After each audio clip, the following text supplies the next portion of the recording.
أعوذ بالله من الشيطان الرجيم بسم الله الرحمن الرحيم الله لا إله إلا هو الحي القيوم لا تأخذه سنة ولا نوم له ما في السماوات وما في الأرض من ذا الذي يشفع عنده إلا بإذنه يعلم ما بين أيديهم وما خلفهم ولا يحيطون بشيء من علمه إلا بما شاء وسع كرسيه السماوات والأرض ولا يؤوده حفظهما وهو العلي العظيم. بركاته.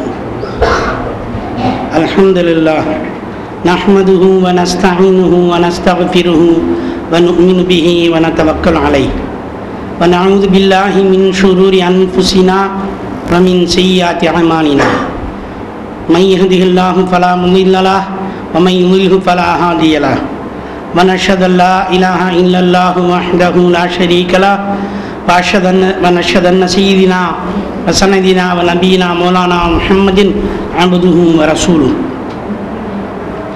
وصلى الله تعالى عليه وعلى آله وأصحابه وبارك وسلم تسليما كثيرا كثيرا أما بعد أعوذ بالله من الشيطان الرجيم بسم الله الرحمن الرحيم سبحانك لا علم لنا إلا ما علمتنا إنك أنت العليم الحكيم رب اشرح لي صدري ويسر لي أمري واحلل عقدة من لساني يفقهوا قولي ربي زدني علما وارزقني فهما وتوفيقا.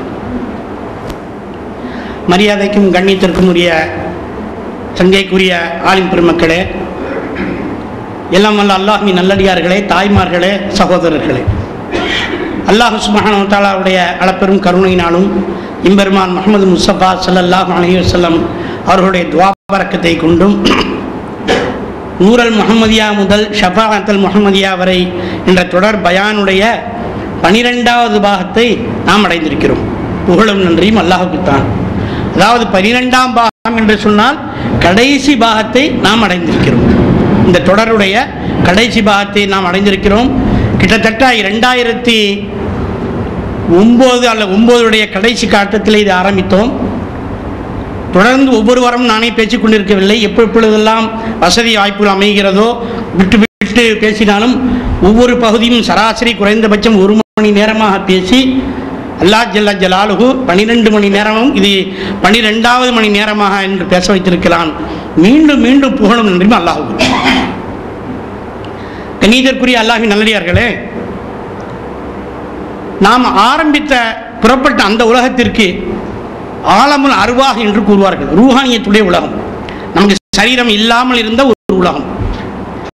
நாம் இங்கிருந்து போக போற மண்ணறைக்கு போக போற அந்த வாழ்க்கை, அந்த உலகத்திற்கு ஆலமுல் பர்ஸக் என்று கூறுவார்கள். நாம் வாழக்கூடிய இந்த வாழ்க்கைக்கு ஆலமுல் மிசால் என்று கூறப்படுகிறது.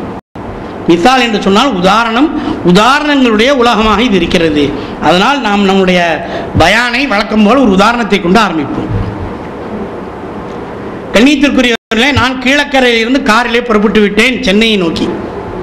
நான் புறப்பட்ட இடம் கீழக்கரை, நான் போய் சேர வேண்டிய இடம் சென்னை. காரிலே நான் போய் கொண்டிருக்கும் பொழுது முதலில் ராமநாதபுரம் வருகிறது, அல்லது ராமநாதபுரத்தை நான் அடைந்து விட்டேன் என்று எப்படி வேண்டாம் சொல்லிக்கொள்ளலாம். அடுத்து காரைக்குடி வருகிறது, அடுத்து புதுக்கோட்டை வருகிறது, அடுத்து திருச்சி வருகிறது, விழுப்புரம் உளுந்தூர்பேட்டை வருகிறது, விழுப்புரம் வருகிறது, திண்டிவனம் வருகிறது, செங்கல்பட்டு வருகிறது. இப்படி ஒவ்வொருவரும் வருவது எதை சுட்டி காட்டுகிறது என்று சொன்னால் சென்னை வர இருக்கிறது என்பதை சுட்டி காட்டுகிறது, இல்லையா? சென்னை வர இருக்கிறது அல்லது நான் சென்னையை நெருங்கிக் கொண்டிருக்கிறேன் என்பதை சுட்டி காட்டுகிறது. இப்போ சென்னையில் வீட்டிலிருந்து ஃபோன் வந்தால் என்ன சொல்லுவேன்?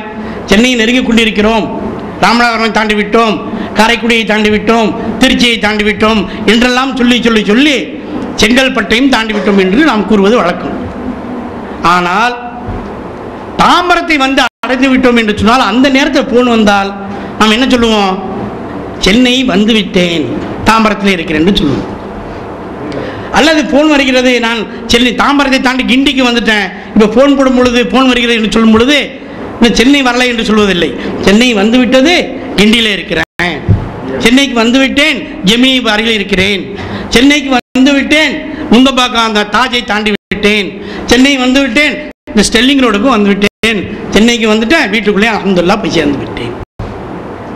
நான் சொல்ல வர்ற விஷயம், கீழக்கரையில் புறப்பட்டு அந்த ராமநாதபுரத்தில் இருந்து செங்கல்பட்டு வரை வரக்கூடிய ஊர்கள் தூரமும் அதிகம், ஒவ்வொரு ஊருக்கும் இடைவெளியும் அதிகம். அது எல்லாமே சென்னை வர இருக்கிறது என்பதற்கு அடையாளமாக இருக்கிறது. அதே சமயம் சென்னைக்கு தாம்பரத்துக்கு வந்துவிட்டால் தாம்பரம், அதுக்கு அடுத்த இருக்கக்கூடிய கிண்டி, இந்த சைதாப்பேட்டை, அந்த ஜெமினி ஃப்ளைஓவர், அந்த தாஜ் ஹோட்டல், நுங்கம்பாக்கம் ரோடு, இது எல்லாமே சென்னை வந்து விட்டது என்பதற்கு அடையாளமாக இருக்கிறது. அதே போலதான் நாம் 11ஆம் பாகத்தில் நாயகம் ஸல்லல்லாஹு அலைஹி வஸல்லம் அவர்கள் கிட்டத்தட்ட ஏறத்தாழ 52 சிறிய சிறிய அடையாளங்களை கூறியிருக்கிறார்கள். இதற்கு கியாமத் நாள் வர இருக்கிறது என்பதை கூறியிருக்கிறார்கள். இந்த 52 அடையாளங்களில் ஏறத்தாழ 40-48 அடையாளங்கள் நிறைவேறிவிட்டது என்பதை நாம் கூறியிருக்கிறோம். இந்த அடையாளங்களுடைய கால அளவுகள் நீண்டு பறந்திருக்கிறது. ரசூல் ஸல்லல்லாஹு அலைஹி வஸல்லம் அவருடைய காலத்திலிருந்து இந்த அடையாளங்கள் ஆரம்பித்து இன்று வரை வந்திருக்கிறது. இன்னும் எத்தனை வருடங்கள் என்று இருக்கும் நமக்கு தெரியாது. இது எப்படி என்று சொன்னால், ராமநாதபுரத்திலிருந்து செங்கல்பட்டு வர்ற வரைக்கும் வர்றது மாதிரி இது கியாமத் நாள் வருவதற்கான அடையாளமாக இருக்கிறது. யாம் இருக்கலாம். நாம் 11ஆம் பாகத்திலே சொன்னதை மீண்டும் நினைவூட்டுகிறோம். கியாமத் நாள் வர இருக்கிறது என்பதற்கு அந்த சிறு சிறு அடையாளங்களில் முதலாவது அடையாளம் கண்மணி நாயகம் ஸல்லல்லாஹு அலைஹி வஸல்லம் அவருடைய பிறப்பு, இரண்டாவது அடையாளம் அவருடைய இறப்பு, மூன்றாவது அடையாளம் அதாவது ஹுசைன் ரலியல்லாஹு தஆலா அன்ஹு ஷஹீதானது, நான்காவது அடையாளம் முஸ்லிம்கள் ஜெருசலத்தை வென்றது, ஐந்தாவது அடையாளம் பெரிய நெருப்பு உண்டானது, ஆறாவது அடையாளம் பிளேக் நோய் ஏற்பட்டது. இன்னும் அப்படியே சொல்லிக்கொண்டே வந்தோம் என்று சொன்னால் ரபீப காலங்களில் 7, 8, 9 என்று இந்த பள்ளிவாசல்கள் அலங்கரிக்கப்படுவது, அதிகமான உயரமான கட்டடங்கள் கட்டப்படுவது, இன்னும் மதுபானங்கள் பெருக்கெடுத்து ஓடுவது, நடமாடக்கூடிய பெண்கள், நாட்டியங்கள், ஜினா பெருகிவிட்டது, மோசமானவர்கள் தலைவர்களாக இருப்பது, பொது சொத்து தனிப்பட்ட சொத்தாக மதிக்கப்படுவது, தனி சொத்து பொது சொத்தாக மதிக்கப்படுவது, வட்டி கலந்திருக்கக்கூடிய வியாபாரம், இப்படி சொல்லிக்கொண்டே போகலாம். இந்த 48, 52 அடையாளங்களும் சிறிய சிறிய அடையாளங்கள். இதனுடைய கால அளவு நீண்ட அடையாளங்களாக இருக்கிறது. இது அல்லாஹ்வுடைய கிருபையினால நாம 11ஆம் பாகத்தில் பார்த்துட்டோம். இப்ப நாம் என்ன செய்ய போறோம்? நாம் தாம்பரத்தை அடைந்து விட்டோம். அதாவது இப்பொழுது கியாமத் நாள் வந்து விட்டது என்பதற்கான பெரிய 10 அடையாளங்களை நாயகம் ஸல்லல்லாஹு அலைஹி வஸல்லம் அவர்கள் நமக்கு கூறியிருக்கிறார்கள். அந்த 10 அடையாளங்களையும் இன்று இன்ஷா அல்லாஹ் அதில் உள்ள செய்திகளை நாம் பார்க்க இருக்கிறோம். இப்போ 10 அடையாளங்கள் சொன்னால் மலமன்னு 10 அடையாளம் இன்ஷா அல்லாஹ் சொல்லிடுறேன். அதை பற்றிய விவரங்களை நீங்கள் நூல்களிலே படித்துக் கொள்ளலாம். ஆனால் நம்முடைய இந்த பயானுடைய நோக்கம், மஜ்லிஸின் நோக்கம் சரித்திர குறிப்புகளையோ அல்லது குறிப்புகளையும் தகவல்களையும் மட்டும் சொல்லிக் கொண்டு போவது அல்ல. அதில் இருக்கக்கூடிய பாடங்கள் என்ன, படிப்பனைகள் என்ன என்பதைத்தான் நம்ம முக்கியமாக பார்க்க வேண்டும். குர்ஆனில் எத்தனையோ நபிமார்கள் சரித்திரம், முந்தைய சமுதாய சரித்திரங்கள்லாம் இருக்குது. எல்லாத்தையும் அல்லாஹ் தஆலா சரித்திரங்களை சரித்திரமாக சொல்ல வேண்டும் என்பதற்காக சொல்லலை. ஒரு ஊரில் ஒரு நபி இருந்தார், அந்த ஒரு ராஜா இருந்தார், அந்த ராஜா ஒரு குழந்தைய வளர்த்தாரு, அந்த குழந்தை அவருடன் தப்பிச்சு போச்சு, அது பிள்ளைகள் வளர்த்தாவலன்னு அல்லாஹ் தஆலா சொல்றது இல்லை. நேரடியாக தான் அல்லாஹ் சுப்ஹானஹு வ தஆலா என்ன இந்த உம்மத்துக்கு படிப்பினை தேவையோ அதைத்தான் நேரடியாக விஷயத்துக்கு வந்துடுவான். உதாரணமாக குர்ஆனுடைய பாணியை பாருங்க. சரித்திரத்திலே கூறப்படுகிறது. முதல்ல சரித்திரம் என்ன சொல்லுதுன்னா, அதில் இப்ராஹிம் அலைஹிஸ்ஸலாம் ஒரு கடற்கரை ஓரமாக நடந்து போகிறாங்க. நடந்து போகும்போது அங்கே ஒரு பிணத்தை பார்க்கிறார்கள், கரைக்கு ஒதுங்கி இருக்கிறது. அந்த பிணத்தை வல்லூர்கள்லாம் சாப்பிட்டுக்கிட்டு இருக்குது. இப்போ சாப்பிட்டுக்கிட்டு அந்த பிணத்துடைய சரீரம்லாம் சின்ன பின்னமாக சிதைந்திருக்கிறது. இதை பார்த்துக்கிட்டு தான் அது இப்ராஹிம் அலைஹிஸ்ஸலாம் அல்லாஹ்ட்ட கேட்குறாங்களா, ரப்பி அரினி கைஃப துஹ்யில் மௌத்தா, நீ இறந்தவர்களை எப்படி உயிர்ப்பிக்கிறாய்? இப்போ சரித்திரத்தை இவ்வளவு விஷயங்கள் வந்தாலும் குர்ஆனில் அல்லாஹ் சுப்ஹானஹு வ தஆலா அதில் இப்ராஹிம் அலைஹிஸ்ஸலாம் கடற்கரை பக்கமாக போனாங்க, பிணத்தை பார்த்தால் என்ன செய்யணும்னு சொல்லலை. ஏன்னா அவர் கடற்கரை பக்கமாக போய் பிணத்தை பார்த்தாங்களோ இல்லை காட்டுக்குள்ளே போய் பிணத்தை பார்த்தாங்களோ முக்கியம் அதல்ல. அதில் இப்ராஹிம் அலைஹிஸ்ஸலாம் ரசூலுல்லாஹ்ட்ட அல்லாஹ்ட்ட கேட்குறாங்களே, இதகால இப்ராஹிம் ரப்பி அரினி கைஃப துஹ்யில் மௌத்தா என்று. அதுக்கு அல்லாஹ் பதில் சொல்கிறானே, இது உம்மத்துக்கு பாடமாக இருக்கிறது. இது மட்டும் தான் அல்லாஹ் சுப்ஹானஹு வ தஆலா திருமறையில் நமக்கு வெளிப்படுத்தியிருக்கிறான். அந்த அடிப்படையில் நாமளும் இந்த 10 சம்பவங்களை, எந்த சம்பவங்களை சொன்னாலும் நம்மளுடைய நோக்கம் சம்பவங்களை வாசித்து போவது அல்ல, அந்த சம்பவத்தில் இருக்கக்கூடிய விஷயங்களை தான் இன்ஷா அல்லாஹ் அந்த கோணத்தில் நம்ம பார்ப்போம். இந்த 10 அடையாளங்களில் ரிவாயத் ஆயத்துகளையும் பார்த்தா சில இடங்களில் ஒரு ரெண்டு அடையாளங்கள் மாறி இருக்கலாம், அல்லது ஒன்று முன்னும் பின்னாலும் நீங்கள் வாசிச்சிருக்கலாம். அதை பற்றி என்ன காக்கா மாற்றி மாற்றி சொல்கிறாங்களே நீங்கள் நினைச்சிடக்கூடாது. அல்லாஹ் சுப்ஹானஹு வ தஆலா என்ன எந்த நூல்களை படிக்க வைத்தானோ அது வாங்க முன்னா இந்த பக்கம் வாங்க. அல்லாஹ் சுப்ஹானஹு வ தஆலா என்ன எந்த நூல்களை படிப்பதற்கு தௌஃபீக் செய்தானோ அந்த நூலின் அடிப்படையில் பார்த்து அந்த 10 விஷயங்கள் 10 அடையாளங்கள் மிக பெரிய அடையாளங்களை நாம் பார்ப்போம். முதலாவது அடையாளமாக சொல்லப்படுகிறது, கிழக்கே உதிக்கக்கூடிய சூரியன் மேற்கே உதிக்கும். கிழக்கே உதிக்கக்கூடிய சூரியன் மேற்கே உதிக்கும் என்று முதலாவது ஒரு மிகப்பெரிய அடையாளமாக சொல்லப்படுகிறது. இது எப்படி சாத்தியம்? அறிவுபூர்வமாக இது சாத்தியம் என்பது நிரூபிக்கப்படுகிறது. எப்படின்னு சொன்னால், ஒரு சைக்கிள் வீல் இருக்குன்னு பாருங்க, அந்த வீலுடைய பெடலை வேகமாக சுற்றி விட்டுட்டேன்னு சொன்னால் அந்த சைக்கிளுடைய வீல் சுற்றி சுற்றி சுற்றி என்ன செய்யும்? அது அப்படியே நிற்காது. நிற்கக்கூடிய அந்த தருணத்தில் லேசாக ஒரு ரிவர்ஸ் எடுக்கும் இல்லையா? ட்ரெயினில் போகிறோம், வேகமாக ட்ரெயின் போய் பிளாட்ஃபாரத்தில் ஸ்லோவாக நின்றா கூட என்ன செய்யுது? பின்னால் ஒரு வெட்டு தான் நிற்கிது. அப்போ ஒரு சைக்கிளுடைய பெடல் நீங்கள் சுற்றும் பொழுது அது அதிகபட்சம் ஒரு 1000 அல்லது 2000 சுற்றலாம் கூட, அது சுற்றி முடிஞ்சு கொஞ்ச நேரம் ரிவர்ஸ் வரும்போது மில்லியன்ஸ் ஆஃப் இயர்ஸ், கோடான கோடி வருடங்கள், கோடான எண்ணிக்கைக்கு அப்பாற்பட்ட நாட்கள் இந்த பூமியை சுழன்று கொண்டே இருக்கிறதுன்னு சொன்னால், அது சுழன்று ஸ்லோவாகி நிற்கும் போது என்ன செய்யும்? அது ரிவர்ஸ் கொஞ்ச நேரம் சுற்றக்கூடிய சாத்தியக்கூறு இருக்கா இல்லையா? அப்படி ரிவர்ஸை சுற்றும் பொழுது சூரியன் சூரியன் என்ன அமைஞ்சிட்டா எரியுது? அப்படி இல்லை. அர்த்தம் என்னன்னு சொன்னால், பூமி இப்படி சுழன்று கொண்டிருப்பது மாறி சுழல ஆரம்பிக்கும். அப்பொழுது சூரியன் மேற்கிலிருந்து உதிக்க ஆரம்பித்து விடும். இப்படி சில அது எத்தனை தடவை மேற்கில் உதித்து சுழலும் என்பது நமக்கு தெரியவில்லை. ஆனால் அறிவுபூர்வமாகவும் விஞ்ஞானபூர்வமாகவும் வட்டமாக சுழலக்கூடியது எதுவாக இருந்தாலும் அது தானாக நிற்கும் பொழுது ரிவர்ஸ் ஸ்விங்லையும் அது வரும் என்பதற்கு இது விஞ்ஞானபூர்வமாக முதலாக இருக்கு. ஆனால் பாருங்க, அந்த நாள் வர்றதுக்குள்ளேயா நமக்கு தௌபா செய்து விட வேண்டும் என்பதில் இறைநேசர்களாக அந்த கியாமத்தினோட சிந்தனையில் இருந்தாங்க. ஒரு இறைநேசர் இருந்தார். இறைநேசர்களாக இருந்தாலும் சீதைகளாக இருந்தாலும் சில சமயங்க ஷைத்தான்கள் வந்து வழிக்கு எடுத்துருவாங்க. அந்த மாதிரி என்ன செஞ்சாங்க, நண்பர்களோடு சேர்ந்து ஒரு நாள் அவர் இரவுல மதுபானத்தை அருந்திட்டார். மதுபானத்தை அருந்தி அடுத்த ஒரு சில பாவங்களும் பண்ணிட்டார். மயக்கத்தில் படுத்துட்டு காலையில் விழித்த உடனே அவர்களுக்கு செய்த தவறு ஆகுது. ஆஹா, நம்ம இரவு நேரத்தில் இப்படி ஒரு பெரிய பாவத்தை செய்துட்டோமேனு பயத்தில் அவருடைய பக்கத்தில் ஒரு சகோதரர் இருந்தவர்கிட்ட முதல்ல கேட்ட கேள்வி, இன்றைக்கு சூரியன் எந்த பக்கம் விடிஞ்சிச்சுன்னு ஊதிச்சுன்னு கேட்டார்.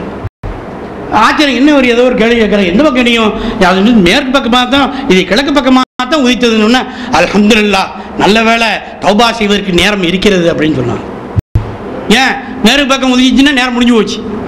அதனால் நல்ல வேளை கிழக்கு பக்கமாக உரித்தது, நான் அல்லாஹ்விடம் தௌபா செய்து கொள்கிறேன் என்று அவர் தௌபா செய்தார் என்ற சரித்திர குறிப்பு நமக்கு கிடைக்கிது. ஆக முதலாவது அடையாளம் சூரியன் கிழக்கு பக்கமாக மேற்கு பக்கமாக உதிக்கும். இரண்டாவது அடையாளம் ஒரு செந்நிற காற்று, செந்நிற புகை இந்த பூமியெல்லாம் சூழ்ந்து கொள்ளும் என்ற தகவலும் கிடைக்கிது. இந்த செந்நிற புகை வரும்பொழுது காலையில இருந்து அந்த சாயங்காலம் வரை மகரிப் நேரத்து வரைக்கும் இருக்கும். அப்போ ஈமான் கொண்ட மக்கள் அச்சப்படுவார்கள். ஆஹா, கியாமத் நாளுடைய வந்துவிட்டது அல்லவான்னு சொல்லும்போது அங்கே இருக்கக்கூடிய மற்றவங்க கியாமத் நாளை நம்பாதவர்கள் மற்றவர்கள் அதெல்லாம் கிடையாது, ஏதோ காட்டு தீயா இருக்கும் அப்படின்னா அவங்க அசத்தியா இருப்பாங்க. மகரிப் இஷா நேரத்தை அது போயிடும். போன பற்றி நாங்கள் சொன்னோமா இல்லையா, இந்த தீ போயிடுச்சா இல்லையா, புகை போயிடுச்சா இல்லையா அப்படின்னு சொல்லிட்டு தூங்குவார்கள். அடுத்த நாள் காலையில் விழித்து பார்த்தால் மீண்டும் புகை அங்கே இருக்கும், செந்நிற புகை இருக்கும். இப்படி சில நாட்களாக காலங்கள் இப்படி ஓடிக்கொண்டே இருக்கும். இது கியாமத் நாள் வந்துவிட்டது என்பதற்கான இரண்டாவது மிகப்பெரிய அடையாளம். ஏற்கனவே வரப்போகிறது என்பதல்ல, வந்துவிட்டது. ஏன்னா இதெல்லாம் அடுத்தாற் போல இப்போ முன்னால் சொல்லக்கூடிய 52 அடையாளங்களும் 1400 ஆண்டுகள் ஏற்கனவே ஆகிவிட்டது. இன்னும் 1000 ஆண்டுகள் ஆகுமா 500 ஆண்டுகள் ஆகும்னு நமக்கு தெரியாது. ஆனால் இந்த கடைசியாக வரக்கூடிய அடையாளங்கள் எல்லாமே கிட்டத்தட்ட ஏறத்தாழ 40-100 வருடங்களுக்குள்ளாக ஏற்பட்டுவிடும் என்பது நம்மளுடைய சான்றோர்கள் நமக்கு சொல்லித்தரக்கூடியதாக இருக்கிறது. ஆக இரண்டாவது இந்த செந்நிற புகையாக இருக்கிறது. மூன்றாவது அது மஹதி அலைஹிஸ்ஸலாம் அவருடைய வருகை. மஹதி அலைஹிஸ்ஸலாம் அவர்கள் அஹ்லே பைத்தாக நாயகம் ஸல்லல்லாஹு அலைஹி வஸல்லம் அவருடைய குடும்பத்திலே வருவார்கள். அவர்கள் வந்து நல்லாட்சி புரிவார்கள். அவர் வரக்கூடிய காலத்தில் நடக்கக்கூடிய சம்பவங்கள் இருக்கிறது. அது நேரத்தை பொறுத்து நம்ம சொல்லிக்கொள்ளலாம். அதில் உள்ள நான் ஏற்கனவே சொல்லியிருக்கிறேன், செய்திகளை தகவலாக சொல்லிவிட்டு எது முக்கியமோ அந்த பகுதியில் நம்ம அதிகமாக பார்க்க வேண்டியிருக்கு. அப்போ ஹஜ்ரத் மஹதி அலைஹிஸ்ஸலாம் அவர்கள் வருவார்கள். அவர்கள் வந்து இந்த பூமியை நல்லாட்சி புரிவார்கள். கிட்டத்தட்ட 40 ஆண்டுகள் என்பதையும் ஒரு சரித்திர குறிப்பாக இருக்கிறது. இது மூன்றாவது அடையாளமாக இருக்கிறது. நான்காவது அடையாளம் தான் மிக மிக மிக முக்கியமான அதி பயங்கரமான செய்தி அடையாளம் என்று சொன்னால் மசீஹ் தஜ்ஜாலுடைய வருகையாக இருக்கிறது. தஜ்ஜாலுடைய வருகை நான்காவது அடையாளம் இருக்கிறது. இதை நம்ம கொஞ்சம் விவரமாக பார்க்க வேண்டி இருக்கிறது. அதில் மற்ற பாயிண்ட் கொஞ்சம் பின்னால் வரும். பூமியே பின்னால் வரும்போது நம்ம கொஞ்சம் பின்னால் வரக்கூடாதா? அதெல்லாம் இன்ஷா அல்லாஹ் பின்னால் வரும். தஜ்ஜாலுடைய வருகைக்கு அடுத்தது ஹஜ்ரத் ஈசா மசீஹ் ஹஜ்ரத் ஈசா அலைஹிஸ்ஸலாமுடைய வருகை ஐந்தாவது அடையாளமாக இருக்கிறது. அடுத்த ஆறாவது அடையாளமாக தாபத்தில் அருள், பூமியிலிருந்து வரக்கூடிய ஒரு மிருகம், ஒரு ஜந்து, ஒரு மிருகம் வர இருக்கிறது. இது ஆறாவது அடையாளமாக இருக்கிறது. அடுத்தது 7, 8, 9, அதாவது ஏழாவது அடையாளமாக நான் ஏற்கனவே ஒரு இது எக்ஸ்ட்ரா வந்துடுது. ஏழாவது அடையாளமாக வரக்கூடியதாக இருக்கிறது யாஜூஜ் மௌஜூஜ் கூட்டம் வர இருக்கிறது. இன்ஷா அல்லாஹ் இதையும் கொஞ்சம் விவரமாக பார்க்கணும். 9வது அடையாளமாக 8க்கு 9வது அடையாளமாக பூகம்பங்கள் ஏற்படும். உலகத்தில் 3 பூகம்பங்கள் பூமியுடைய 3 முக்கியமான பகுதியில் ஏற்படும், மிக பயங்கர விளைவுகளை ஏற்படுத்தும். இது 9வது அடையாளமாக இருக்கிறது. 10வது அடையாளமாக முதலாவது சூர் ஊதப்படும். இது 10வது அடையாளம் இருக்கு. இதுதான் 10 மிகப்பெரிய அடையாளங்கள். இந்த 10 அடையாளங்களும் வந்துவிட்டதுன்னு சொன்னால் கியாமத்தினால் வந்துவிட்டது என்பதற்கு முழுமையான அடையாளமாக நாயகம் ஸல்லல்லாஹு அலைஹி வஸல்லம் அவர்கள் சொன்ன பல ஹதீஸின் மூலமாக நமக்கு கிடைக்கும். அருமையான அல்லாஹ்வின் நல்லடியார்களே, இந்த 10 அடையாளங்கள்லையும் மிக முக்கியமான நம்ம சிந்திச்சு பார்க்க வேண்டிய, அலசி பார்க்க வேண்டிய அடையாளங்கள் என்னன்னு சொன்னால் தஜ்ஜாலுடைய வருகை, ஹஜ்ரத் ஈசா அலைஹிஸ்ஸலாம் அவருடைய வருகை, யாஜூஜ் மௌஜூஜ் கூட்டத்துடைய வருகை. இது 3 முக்கியமான விஷயங்களாக இருக்கிறது. இதில் நிறைய இந்த உம்மத்துக்கு பாடங்களும் படிப்பினையும் இருக்கிறது. ஆக இன்ஷா அல்லாஹ் இன்றைய நாள் முதல் கட்டமாக நம்ம அதை பார்ப்போம். தஜ்ஜாலை பற்றி பேச ஆரம்பிச்சோன்னு சொன்னால் அந்த இடத்துல 3 கேள்விகள் நமக்கு வரும். ஹதீஸ்களுக்குள்ள போய் பார்க்கும் பொழுது என்ன கேள்வின்னு சொன்னால், முதலாவது கேள்வி, சஹாபாக்கள் சொல்றாங்க, நாங்கள் நாயகம் ஸல்லல்லாஹு அலைஹி வஸல்லம் அவர்கள் தஜ்ஜாலை பற்றி எங்களுக்கு அவ்வளவு தூரம் எச்சரித்து சொன்னார்கள், நாங்கள் பயந்து போய் இந்த தஜ்ஜால் மதீனாவின் பக்கத்தில் காட்டுப்பகுதியிலே ஒளிந்து கொண்டிருக்கிறானோ என்று நாங்கள் அஞ்சினோம் என்று சொல்லிட்டு இருக்கிறாங்க. இது முதலாவது தகவல். இரண்டாவது தகவல், கண்மணி நாயகம் ஸல்லல்லாஹு அலைஹி வஸல்லம் அவர்கள் இந்த உம்மத்துக்கு சொல்லி தந்திருக்கிறாங்க, யார் சூரா கஹஃபை தினமும் ஓதிக்கொண்டு, அதாவது வெள்ளிக்கிழமை இரவு, அதாவது வெள்ளிக்கிழமை ஜும்மாவுடைய தினத்தில் ஓதுகிறார்களோ அவர்கள் தஜ்ஜாலின் தீங்கை விட்டு பாதுகாப்பு பெறுவார்கள். இது இரண்டாவது செய்தி. மூன்றாவது, முந்தைய நபிமார்கள் நாயகம் ஸல்லல்லாஹு அலைஹி வஸல்லம் அவர்களுக்கு முன்னால வந்த அத்தனை நபிமார்களும் யாரும் கியாமத்தினால கொண்டு அவருடைய உம்மத்தை எச்சரிக்கலை. ஏன்? எல்லா நபிமார்களும் நாயகம் ஸல்லல்லாஹு அலைஹி வஸல்லம் வரக்கூடிய நன்மறை தான் சொன்னாங்க.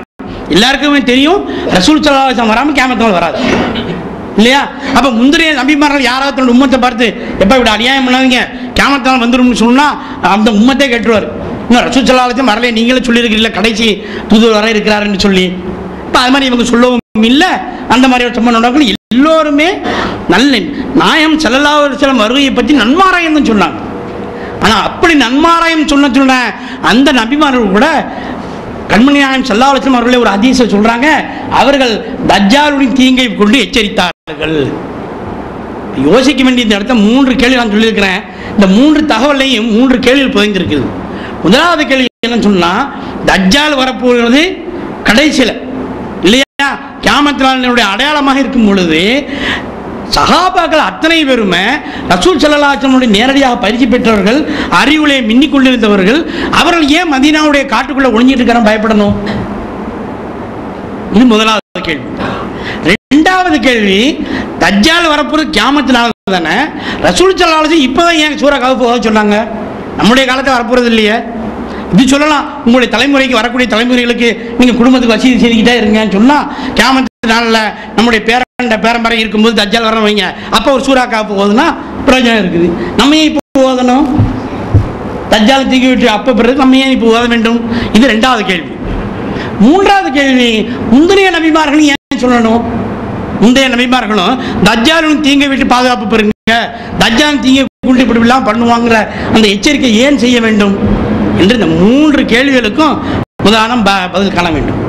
அருமையான நல்லடியார்களே, முதலாவது கேள்விக்கான பதில் நாயகம் ஸல்லல்லாஹு அலைஹி வஸல்லம் ஹதீஸ்களிலே சஹீஹ் சித்தாவில் இல்லாமல் மற்ற ஹதீஸ் தொகுப்புகள் அடிப்படையில் மசீஹ் தஜ்ஜால் என்பவன் வரப்போகிறான் என்பதல்ல, அவன் ஏற்கனவே வந்து விட்டான் என்ற தகவலும் நமக்கு ஹதீஸ் தொகுப்புகளில் கிடைக்குது. மற்ற கிதாபுகள் கிடைக்குது. எப்படி என்று சொன்னால், ஒரு சஹாபாக்கள், சில சஹாபாக்கள் செய்கிறாங்க, கப்பலில் போகிறாங்க. சில சஹாபாக்கள் கப்பலில் போகும்பொழுது அந்த கப்பல் உடைந்து விடுகிறது. அவர்கள் கட்டையை பிடித்துக்கொண்டு ஒரு தீவில் ஒதுக்குறாங்க, கண்காணாத ஒரு தீவில். அந்த கண்காணாத தீவில் ஒதுக்கும் பொழுது அங்கே கரையேறி பார்க்குறாங்க, அங்கே ஒரு வினோதமான ஒரு மிருகம். அந்த மிருகத்துக்கு முன்பகுதி எது பின்பகுதி என்று தெரியவே இல்லை. அப்போ அந்த மிருகம் அவரோட பேசுகிறது. இந்த தாபத்தின் ஆறுன்னு சொன்ன மத்தியில இந்த தாபத்தில் ஆறுது கியாமத்தினால் மனிதரோட பேசும் என்பதும் கியாமத்தினோட அடையாளங்களும் இருக்குது. அப்போ இந்த மிருகத்தை அவங்க அங்கே பார்க்குறாங்க. பார்த்துட்டு அந்த மிருகம் பேசின உடனே, நீங்கள் யாரும் சொல்ல முடியும், நாங்கள் அரபு தேசத்திலிருந்து வருகிறோம் என்ற அந்த அடையாளங்கள் சொன்ன உடனே, இந்த குகைக்குள்ளே போய் பாருங்க, அந்த குகைக்குள்ள ஒருத்தர் இருக்கிறாரு, அவர் உங்களுக்கு வருவதை பற்றி தெரிந்து கொள்ள ஆசைப்படுவான்னு சொன்ன உடனே இவங்க போறாங்க. உள்ள போய் பார்த்தால் மிகப்பெரிய சங்கிலியால் பிணைக்கப்பட்டு ஒரு அஜானுபாவான உருவம் இருக்கிறது. அந்த அஜானுபாவான உருவம் பார்த்து இவங்க பயப்படுறாங்க. அப்ப அந்த அஜானுபாவான உருவம் அவளை கேட்கறது, நீங்கள் யார் என்று கேட்கும் பொழுது, நாங்கள் இந்த மாதிரி இந்த தேசத்தில் வந்திருக்கிறோம் சொல்லும்போது, அந்த அஜானுபாவான உருவம் கேட்குது, அந்த கடைசி நபி வந்து விட்டாரா? ஆமாம், வந்து விட்டார், அவருடைய உம்மத்தை சார்ந்தவர்கள் தான் நாங்கள் என்று சொன்னோன்னே, நீங்கள் அவர்களை பின்பற்றுங்கள், அவரை பிடித்துக் கொள்ளுங்கள், அவர்கள் வழிவிட்டு மாறிவிடாதீர்கள். ஏனென்று சொன்னால், என்னுடைய காலம் வரும், அப்போ நான் வந்து மக்களை எல்லாம் வழி எடுப்பேன் சொன்ன பயந்து, நீ யார் என்று நான் தான் மசீஹ் தஜ்ஜால் என்று சொன்னதாக நமக்கு ஹதீஸ் இருக்குது. அல்லாஹ் தஆலா காப்பாற்றும். இந்த ஹதீஸின் சஹாபாக்கள் நேராக வந்து நாயகம் ஸல்லல்லாஹு அலைஹி வஸல்லம் அவர்களிடம் இதை கூறியதாகவும் நம்ம மாஹ்ஷர் வெளியில் மாமனிதர்கள் என்ற அந்த நூல் ஆசிரியர் பல ஹதீஸ்களிலிருந்து, பல கிதாபுகளிலிருந்து எடுத்து அதை தொகுத்து வச்சிருக்கிறார். இப்போ முதலாவது கேள்வி என்ன, இந்த இதை நாயகம் ஸல்லல்லாஹு அலைஹி வஸல்லம் அவர்கள் பல தஜ்ஜால் தீங்கோலையும் சொல்லி இந்த தகவலும் கிடைச்சிருக்க வேண்டும். அதன் அடிப்படையில் சஹாபாக்கள் அஞ்சினார்கள், அந்த தஜ்ஜால் தப்பித்து வந்து இப்பொழுது காட்டுக்குள்ளே ஒளிந்து கொண்டிருக்கிறானோ என்று நாங்கள் அஞ்சினோம் என்ற தகவலும் நமக்கு ஹதீஸ்ல கிடைக்கும். இது முதலாவதாக உள்ள கேள்விக்கு பதில். இரண்டாவது கேள்விக்கும் மூணாவது கேள்விக்கும், ரெண்டு கேள்விக்கும் பதில் எங்க இருக்குன்னு சொன்னா சூரா கஹஃப்ல தான் இருக்கு. ரசூல் ஸல்லல்லாஹு அலைஹி வஸல்லம் என்ன சொன்னாங்க, நீங்க சூரா கஹஃபை தொடர்ந்து ஓதிக்கொண்டிருந்தால் நீங்க தஜ்ஜாலின் தீங்கிலிருந்து பாதுகாப்பு பெறுவீர்கள். சூரா கஹஃப் ஓதி பாருங்க, ஒரு இடத்துல கூட தஜ்ஜால் பேரே கிடையாது. கியாமத் நாள்ல அல்லாஹ் வரப்போறாங்கன்ற செய்தியும் அந்த சூரா பூரா கிடையாது சூரா கஹஃப்ல. ஆனா நாயகம் ஸல்லல்லாஹு அலைஹி வஸல்லம் ரெண்டையும் சம்பந்தப்படுத்தி சொல்லி இருக்கிறாங்க. தஜ்ஜாலுடைய வருகையும் சொல்லி தஜ்ஜாலின் தீங்கில் பாதுகாப்பு பெறுவதற்கு நீங்க சூரா கஹஃபை ஓதுங்கள் என்று சொல்லி இருக்கிறார்கள். இந்த நபிமார்கள் சூரா தஜ்ஜாலுடைய தீங்கை கொண்டு எச்சரிக்கை செய்திருக்கிறார்கள். அப்ப இரண்டுக்கும் என்ன தொடர்பு? என்ன தொடர்பு என்று சொன்னால், தஜ்ஜால் கியாமத் நாள்ல மக்களுக்கு எப்படி தீங்கு விளைவிப்பான் என்பதை தெரிந்தால் நமக்கு பதில் கிடைக்கும். தஜ்ஜாலுடைய கியாமத் நாள் முதலாவது அல்லாஹ் அவன் என்ன செய்வான், மனிதர்களை ஈமான் மூலமாக அவர்களை எல்லா மக்களை எல்லாம் வழிகெடுப்பான். அவன் வானம் பொழியட்டும் என்று சொல்லுவான், வானம் பொழியும். பூமி விளையட்டும் என்று சொல்லுவான், பூமி விளையும். இது எல்லாமே என்னன்னு சொன்னா சூனியம்தான், உண்மை கிடையாது. ஆனால் காலங்காலமாக மக்கள் என்ன செய்வாங்க, சூனியத்துக்கு மயங்கக்கூடியவர்களாக தான் இருக்கிறாங்க இல்லையா? சூனியம் மூஜிதாத், நபிமாருடைய மூஜிதாத் என்பது உண்மை. மனிதர்கள் செய்யக்கூடிய சூனியம் என்பது உண்மையே கிடையாது. அதற்கு மூசா அலைஹிஸ்ஸலாமுடைய அந்த அசா குச்சி பாம்பாக மாறியது உண்மை. மந்திரவாதிகளுடைய அந்த அசா குச்சி பாம்பா மாறதே கிடையாது. அது மாறுவது போல் தோற்றம் அளித்தது, அவ்வளவுதான். இப்போ சூனியம் என்பது உண்மை கிடையாது, அது தோற்றம் அளிக்கும். ஆனால் தஜ்ஜால் சொல்லும் வானத்தை பொழியன்னு சொன்னால் அது பொழிவு போல் இருக்கும், பூமி அது விளையென்றால் அது விளையும். அதன் மூலமாக மக்களை வழிகெடுப்பான். ரசூல் ஸல்லல்லாஹு அலைஹி வஸல்லம் சொல்லுவாங்க, அவன் நெருப்பு என்று சொல்லுவான், அவன் தண்ணீர் என்று சொல்லுவான், அது போ ஆனால் அது நெருப்பு. அவன் நெருப்பு என்று சொல்லுவான், ஆனால் அது தண்ணீராக இருக்கும் என்றும் சில ஹதீஸ்களை சொன்னதாக நமக்கு தகவல் கிடைச்சிருக்கிறது. அப்போ முதலாவதாக தஜ்ஜால் மக்களை அந்த நேரத்தை வழிகெடுப்பது எப்படின்னு சொன்னால் ஈமான் மூலமாக வழிகெடுப்பான். இவ்வளோ அற்புதம் செய்கிறாங்க, நான் தான் கடவுள்னு சொல்லுவான், இன்னும் இவ்வளோ காரியங்கள் சொல்லுவான். ஒரு மனிதர் வருவார், மக்காவில் வந்து மதீனா நகரங்கள், மதீனாக்கு உள்ள மட்டும் போக முடியாது. வெளியே இருக்கும்போது ஒரு மனிதர் ஓடி வருவார். ஓடி வந்த உடனே அவர் நீ தான் தஜ்ஜாலான்னு சொல்லி பேசும்பொழுது இவன் சொல்லுவான், இவரை நான் கொலை செய்து ரெண்டாக பிளந்து வெட்டி விட்டு நான் மீண்டும் சேர்க்கிறேன், நீங்களே ஈமான் கொள்வீங்களா, நான் கடவுள்னு ஒத்துக்கொள்ளான்னு கேட்பான். இந்த மக்கள் நீ பண்ணு பார்ப்போன்னு சொன்ன உடனே அவன் என்ன செய்வான், அந்த மனிதரை ரெண்டாக வெட்டி விடுவான். ரெண்டாக வெட்டி விட்டு உடம்பு ரெண்டு பகுதி ரெண்டு தூரத்தில் இருக்கும். தூரத்தில் இருக்கும் ரெண்டு சேர்ந்து ஒன்றா உயிர் பெற்று விடுங்கன்னு சொன்ன உடனே அவன் நேராக வந்தவன் உயிர் பெற்று விடுவார். உயிர் பெற்று விடுன்னா மக்கள் அந்த இருக்கக்கூடிய ஒரு கூட்டணி செய்யும், ஆஹா வெட்டி இறந்தவளையே உயிர்ப்பிச்சுட்டாருன்னு சொல்லி அவசரப்பட்டு ஈமான் கொண்டு விடுவார்கள். ஆனால் அந்த மனிதர் சொல்லுவார், இப்பொழுது நான் அறிந்து கொண்டேன் நீ தஜ்ஜால் தான் என்று. எப்படி? எங்களுடைய நாயகம் கண்மணி நாயகம் ஸல்லல்லாஹு அலைஹிஸ்ஸலாம் சொன்னாங்க, இந்த மாதிரி தஜ்ஜால் மதீனாக்குள்ள வர முடியாம ஒரு மனிதர் ஓடி வருவாரு, அவரை வெட்டுவான், வெட்டி விட்டு நான் மீண்டும் முன்னா வந்தா நீங்க ஈமான் குலான்னு கேட்பான். அவன் இப்படி ரசூலுல்லாஹ் சொன்னாலும் அதே மாதிரி நீ என்ன செய்திருக்கிறாய், அதனால் நீ தஜ்ஜால் என்று அறிந்து கொண்டேன், உன் பேச்சை கேட்க மாட்டேன்னு சொல்லும் போது இவன் அப்பத்தி மீண்டும் அவளை வெட்டுவதற்கு முயற்சி செய்வான். ஆனால் அவர்கள் மதீனாக்குள் சென்று விடுவார்கள். சில ரிவாயத்துப்படி அவர்கள் தான் மஹதி அலைஹிஸ்ஸலாம் என்ற தகவல்களும் இருக்குது. அல்லாஹ் ஆலம். சொல்ல வர விஷயம் என்னன்னு சொன்னா, தஜ்ஜால் முதல்ல வழிகெடுக்கிறது எது மூலமா என்றால் ஈமான் மூலமாக. ஒன்று. ரெண்டாவது அபரிதமான செல்வம். செல்வம் மக்களுக்கு யாருக்கு என்ன வேணுமோ கிடைக்கும். காசு, பணம், பொருள் எல்லாரும் அதிகமாக அவன் வாரி வழங்கக்கூடியனா இருப்பான். என்ன கடவுள்னா கேட்குற வரம்லாம் கொடுக்கணும்ல, யார் என்ன கேட்டாலும் கொடுப்பான். அபரிதமான செல்வத்திலே மக்கள் திளைப்பார்கள். இதன் மூலமாக அல்லாஹ் தஆலா தஜ்ஜால் மனிதர்களை வழிகெடுப்பான். மூன்றாவதாக அறிவின் மூலமாக வழிகெடுப்பான். தர்க்கம் புரிவான். இப்போ சில பேர் அங்கே நேர்மையாக இருப்பாங்க, நீ என்ன கடவுள்னு சொல்றா, கடவுள்னா இப்படி இருக்கணுமே அப்படி இருக்கணுமே எல்லாம் சொல்லும் போது அந்த அறிவு மூலமாக தர்க்கம் புரிவான். ஒரு இறைநேசர்கிட்ட சக்ராத் ஹால் சமயத்தில் சைத்தான் வந்துட்டான். இப்லீஸ் வந்துட்டு இவரை எப்படி நம்ம முஸ்லீமாக மரணிக்க வைக்கக்கூடாது, இவர் காஃபிரா ஆக்கிருங்கிறதுக்காக அந்த நேரத்துலையும் அவளை வழிகெடுக்க முயற்சி பண்ணுறான். ஒவ்வொரு வாதமாக அந்த சக்ராத் ஹால்லையும் வாதத்தை வைக்கிறாங்க. இவங்க ஒவ்வொரு வாதத்தையும் உடைக்கலாம். அல்லாண்டா கடவுள் இப்படிலாம் இருக்கணும் அப்படிலாம் இருக்கணும் என்று பல விதமாக ஆதாரத்தை கொடுக்குறான். இவங்களுக்கு என்னன்னு சொல்ல தெரியல. இல்லை நம்ம என்ன எதிர்வாதம் இருந்துச்சாலும் சைத்தான் உடைச்சிடறானே அப்படின்னு சொல்லும் பொழுது தான் அந்த நேரத்தில் ஒரு ஷேக் அந்த கனவுல அவருடைய நினைவில் வர்றாங்க. ஷேக் வந்து என்ன யோசிச்சுட்டு இருக்கிறிய, இப்போ பேசிக்கிட்டே இருக்கிறான்னா அவனுக்கு ஆதாரத்தை குர்ஆனிலிருந்து கொடுங்கள்னாங்க. என்ன உன்னோட ஆதாரத்தை திருக்குர்ஆனிலிருந்து கொடுங்கன்னு சொன்ன உடனே என்ன ஆதாரம் சொல்லும்போது தான் குல் அல்லாஹு அஹத் அல்லாஹு ஸமத் லம் யலித் வலம் யூலத் வலம் யகுல் லஹு குஃபுவன் அஹத் என்ற சூறாவை ஓதுங்கன்னு சொன்ன உடனே ஓதுனாங்க. சைத்தான் ஓடிவிட்டான். அந்த இறைநேசர் நல்லபடியாக ஈமானுடன் மரணம் அடைந்தார். அப்ப இப்லீஸ் இந்த தஜ்ஜால் என்ன செய்வான், மனிதர்களோட அல்லாத ஏக இறைவன் சொல்லும் பொழுது தர்க்கம் புரிந்து தன்னுடைய அறிவு மூலமாக வழிகெடுப்பான். இது மூணாவது. நான்காவதாக அதிகாரம். இன்னும் உலகத்துடைய ஆட்சி அதிகாரம் மக்கா மதீனாவை தவிர்த்து உலகத்துடைய ஆட்சி அதிகாரம் எல்லாமே அவன்கிட்ட இருக்கும். அப்ப அவனுடைய பேச்சு கேட்டு அவன் தன் அதிகாரத்தை பயன்படுத்தி மக்களை அடக்குவான், மக்களை மாற விட மாட்டான். முஸ்லீம் ஆகலன்னு சொன்ன உன்னை கொண்டு விடுவேன் என்று சொல்லி மக்களை மிரட்டி அவனுடைய அதிகாரத்தை பயன்படுத்தி மக்களை வழிகெடுப்பான். தஜ்ஜாலுடைய 4 விஷயம் என்ன? ஒன்று ஈமானில் வழிகெடுப்பது, இரண்டாவது செல்வத்தை கொண்டு வழிகெடுப்பது, மூன்றாவது அறிவை கொண்டு வழிகெடுப்பது, நான்காவது அதிகாரத்தை கொண்டு வழிகெடுப்பது. இந்த 4 வகையா தஜ்ஜால் அல்லாஹ் கியாமத் நாள்ல மனிதர்களை வழிகெடுப்பான். சூரா கஹஃப்ல அல்லாஹ் சுப்ஹானஹு வ தஆலா இந்த 4 வகையான சோதனைகள் இந்த சம்பவங்களை சொல்லிக்கிட்டு இருக்கு. அப்ப நாயகம் ஸல்லல்லாஹு அலைஹி வஸல்லம் ஏன் சூரா கஹஃபை ஓதுவாங்க சொன்னா, தஜ்ஜால் எதை கொண்டு மக்களை அன்று வழிகெடுப்பானோ அந்த 4 விஷயங்களும் சூரா கஹஃபில் இருக்கக்கூடிய 4 சம்பவங்கள் மூலமாக அல்லாஹ் நமக்கு கற்று தந்திருக்கிறான்.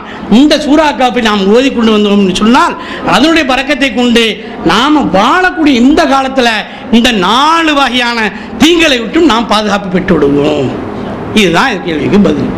அப்ப நம்ம தஜ்ஜால் வரும்போது இல்லை, தஜ்ஜாலுடைய தீங்குன்னு சொன்னால் தஜ்ஜால் வரும்போது உள்ள தீங்கு இல்லை. இந்த 4 தீங்குகளும் தஜ்ஜால் வழி இருக்கக்கூடிய தீங்குகள். அதே போன்ற தீங்குகள் இன்று நமக்கு ஏற்படும். அதை விட்டு நம்ம பாதுகாப்பு பெற வேண்டும் என்று சொன்னால் சூரா கஹஃபை நோக்கி போக வேண்டும். சூரா கஹஃபை பாருங்க. முதலாவது சம்பவம் என்ன? அஸ்ஹாபுல் கஹஃப், குகைவாசிகள். குகைவாசிகளுக்கு ஏற்பட்ட சோதனை என்ன? ஈமான்ல தான் சோதனை ஏற்பட்டது. இப்சுஸ் என்ற ஊர், அந்த நாட்டில் இப்சுஸ் என்ற ஊரில் தக்கியானுஸ் ஒரு அரசன். அந்த அரசன் என்ன செய்தான், இந்த இளைஞர்களை வழிகெடுப்பதற்காக ஈமானை விட்டுவிட்டு நீங்கள் சிலை வணக்கம் புரியுங்கள் என்று வற்புறுத்தணும். அப்ப அந்த இளைஞர்கள் என்ன செய்தாங்க, குகையில் போய் ஒளிந்து அவருடைய ஈமானுக்கு சோதனை ஏற்பட்டது. அந்த சோதனை தப்பித்துக் கொள்வதற்காக அவர்கள் குகையிலே போய் சேர்ந்தார்கள். அப்ப அந்த இளைஞர்கள் தங்களுடைய உயிருக்கு ஆபத்து வந்தது கூட தங்களுடைய ஈமானை இழந்து விடவில்லை. அவருடைய ஈமானிலே சோதனை ஏற்பட்டது. அந்த சோதனையில் இந்த தப்பித்துக் கொண்டார்கள். அப்ப அல்லாஹ் தஆலா அல்லாஹ்வுடைய ரசூல் நமக்கு சொல்லக்கூடிய செய்தி என்னன்னு சொன்னா, இந்த சூரா கஹ்ஃபுடைய இந்த பகுதி நீங்கள் ஓதி வருவதனால உங்களுக்கு ஈமானில் சோதனை ஏற்படும், அதிலிருந்து நீங்கள் பாதுகாப்பு பெறுவீர்கள். நீங்கள் எவ்வளவு ஈமான சோதனை ஏற்படுது? இதை லா இலாஹா இல்லல்லாஹ் முஹம்மது ரசூலுல்லாஹ் சொல்லிட்டா நம்ம ஈமான்ல பலமா இருக்குன்னு நம்ம நினைச்சுக்கிட்டு இருக்கிறோம். கண்ணியத்திற்குரியவர்களை ஈமான்களுக்கு, ஈமான் என்பதற்கு நாயகம் ஸல்லல்லாஹு அலைஹி வஸல்லம் அவர்கள் 70 கிளைகள் இருக்குன்னு சொல்லியிருக்கிறாங்க. சில ரிவாயத்துப்படி 77 கிளைகள். முதலாவது கிளை லா இலாஹ இல்லல்லாஹ் என்று சொல்வதாக இருந்தால் 77வது கிளை என்ன? ரோட்டில் இருக்கக்கூடிய கல் முள்ளுகளை எடுத்து உரமா போடுகிறது. அப்போ ஒன்றுக்கு 77 இடையில 75 கிளைகள் இருக்குது. எத்தனை கிளையை நாம் பிடிச்சிக்கிட்டு இருக்கிறோம்? நம்முடைய ஈமான் எவ்வளோ வலுவாக இருக்குது. அல்லாஹு கைரு ராஜக்கின், அல்லாஹ் தான் ரிஸ்க் கொடுக்கான்னு சொல்கிறோம். ஆனால் இன்கிரிமெண்ட் கிடைக்கலன்னு சொன்னால் நம்ம தவறான வழிக்கு போகிறோம். இன்கிரிமெண்ட் முதலாளி தந்தால் முதலாளிக்கு ஐசிக்கல் முதலாளி தரலாம், முதலாளி திட்டுறோம். ரிஸ்க் தரக்கூடிய யாரு? அல்லாஹ் தாலா. கேட்க வேண்டிய அட்ரஸ் அங்கே, நாம அட்ரஸ் மாதிரி போய்கிட்டு இருக்கிறோம். கேட்டால் ஈமான் எங்களுக்கு ஸ்ட்ராங்காக இருக்குன்னு சொல்கிறோம் இல்லையா? நேர்வழியை விட்டு நாம் பட்டி வாங்காதீர்கள், லஞ்சம் கொடுக்கறதுக்கு அதிகாரிகள் நெருங்காதீர்கள் என்று சொன்னாலும் நாம் என்ன செய்கிறோம்? லஞ்சம் கொடுத்தா தான் என் காரியம் நடக்கும் என்று லஞ்சத்தின் பக்கம் போகிறோம். ஆக அனுதினமும் நாம் ஈமானிலே சோதனைக்கு உள்ளாய்கொண்டே இருக்கிறோம். அந்த சோதனையும் பாதுகாப்பு பெற வேண்டும் சொன்னால் சூரா கஹ்ஃபுடைய முதலாவது பகுதியில் அல்லாஹ் தஆலா அந்த பாடத்தை வைத்திருக்கிறான். இது முதலாவது சோதனை. இரண்டாவது சூரா கஹ்ஃப் வரும் பொழுது 2 வாலிபர்களை பற்றி அல்லாஹ் தஆலா குறிப்பிடுகிறான். 2 பேருக்கும் திராட்சை தோட்டங்களும் பேரித்தம்பழ தோட்டங்களும் கொடுத்திருந்தது, அதிகமான செல்வங்கள் கொடுத்திருந்தது. ஆனால் அந்த செல்வம் கொடுக்கப்பட்ட ஒருவர் என்ன செஞ்சாரு? அல்லாஹ்வை நிராகரித்து, இது எல்லாம் என்னுடைய திறமையில நான் சம்பாதிச்சது, என்னுடைய ஆற்றலை சம்பாதிச்சது, இது நஷ்டமடைந்து நான் நினைக்கல, அப்படி நஷ்டமடைந்தால் அல்லாஹ் எனக்கு அங்கேயும் நல்லதை தருவான்னு சொல்லி ஈமானை திறந்து விட்டு தன்னுடைய எதிர்த்து பெருமை கொண்டவராக ஆகிவிட்டார். அந்த இன்னொரு நம்பரை சொல்றாரு, நீ மாஷா அல்லா லா குவத்த இல்லா பில்லா நீ சொல்லியிருக்க வேண்டாமா? இது எல்லாமே அல்லாஹுடைய கிருபை கொண்டு, அல்லாஹ் தந்த தாக்கத்தை குவத்தை கொண்டு கிடைத்து நீ சொல்லியிருக்க வேண்டாமா என்று அந்த சகோதரி எச்சரிக்கிறாரு. சூரா அஸ்ஹாபுல் கஹ்ஃப்ல 2வது பகுதியில் அந்த செல்வத்தை பற்றி, செல்வத்தின் மூலமாக அவருக்கு சோதனை ஏற்பட்டது. ஆனால் அவர் அந்த மாஷா அல்லா லா ஹவ்ல வலா குவத்த இல்லா பில்லா சொல்லலை. அடுத்த நாள் போய் பார்க்குறாரு, அங்கே அவருடைய திராட்சை தோட்டமே இல்லை. கடுமையான காற்று வீசி அந்த திராட்சை தோட்ட செல்வத்தை எல்லாம் அழித்து விட்டது. என்ன தெரியுது? 2வது சோதனை எதில் வருது? செல்வத்தை கொண்டு வருது. நீங்கள் காலங்கள் நம்ம பார்க்குறோம், அபரிதமான செல்வம் வந்து விட்டாவே சில சமயம் மனிதன் தறியிட்டு போய் விடுகிறான். அல்லாஹ் தஆலா மீண்டும் மீண்டும் குர்ஆன் நல்லா சம்பாதிக்கணும்னு தான் சொல்கிறான். ஆனால் அதே குர்ஆன் அல்லாஹ் தஆலா எத்தனை இடத்துல எச்சரிச்சிருக்கிறான்? யா அய்யுஹல்லதீன ஆமனூ லா துல்ஹிக்கும் அம்வாலுக்கும் அவ்லாதுக்கும் அன் திக்ரில்லாஹ். ஓ ஈமான் கொண்டவர்களே, உங்களுடைய செல்வமும் உங்களுடைய பிள்ளைகளும் அல்லாஹ்வை திக்ர் செய்வதை விட்டு உங்களை மறக்கடித்து விட வேண்டாம். ஏன் அல்லாஹ் சொல்றான்? நிச்சயமாக மறக்கடிக்கும். அதனால அல்லாஹ் தஆலா சொல்றான். நாயகம் ஸல்லல்லாஹு அலைஹி வஸல்லம் ஒரு ஹதீஸை சொல்றாங்க, 2 ஓநாய்கள் ஒரு கூட்டத்தில் புரிந்து, ஆட்டு கூட்டத்தில் புரிந்து எவ்வளவு ஆடுகளுக்கு சேதாரம் உண்டாக்குதோ அதை விட அதிகமாக ஒரு மனிதனுடைய உள்ளத்தில் அபரிதமான செல்வமும் அபரிதமான புகழாசையும் அவனை அழித்து விடும் சொல்லியிருக்கிறான். ஏன்னா செல்வம் வந்தோன்னு அடுத்தது என்ன ஆகணும்? இல்லை எல்லாரும் பாராட்டணும், நான் சொல்றது எல்லாரும் கேட்கணும்னு அடுத்தது வந்துடும். ஆக செல்வத்தின் மூலமாக சோதனை இருக்கிறது. அது அல்லாஹ் தஆலா இந்த சூரா கஹ்ஃப்ல 2வது பகுதியில் வைத்திருக்கிறான். 3வது பகுதி தஜ்ஜாலுக்கு வழி எடுக்கக்கூடியது, அறிவை கொண்டு வழி எடுப்பான். சூரா கஹ்ஃப் சொல்லக்கூடியதும் அறிவை வைத்து தான் இருக்குது. எல்லாரும் தெரிஞ்ச விஷயம் தான். ஹஜ்ரத் மூசா அலைஹிஸ்ஸலாம் அவர்களும் ஹிதர் அலைஹிஸ்ஸலாம் அவர்களும் ஒன்றாக சேர்ந்தது. அங்கே ஹஜ்ரத் மூசா அலைஹிஸ்ஸலாம் அவர்கள் தன்னுடைய அறிவை பயன்படுத்தி அந்த ஹிதர் அலைஹிஸ்ஸலாம் அவர்கள் செய்யக்கூடிய காரியங்கள் அவருடைய அறிவுபூர்வமாக பார்க்கும் பொழுது அங்கே தவறு இருப்பது பட்டது. அதற்கு அவர்கள் ஆட்சேபனை தெரிவித்தார்கள். அதற்கு ஹிதர் அலைஹிஸ்ஸலாம் அவர்களும் விளக்கம் கொடுத்தார்கள், விளக்கத்தை ஏற்றுக்கொண்டார்கள். இது மூலமாக அல்லாஹ் தஆலா நமக்கு சோதனை ஏற்படுகிறோம். அதைத்தான் பார்க்குறோம்.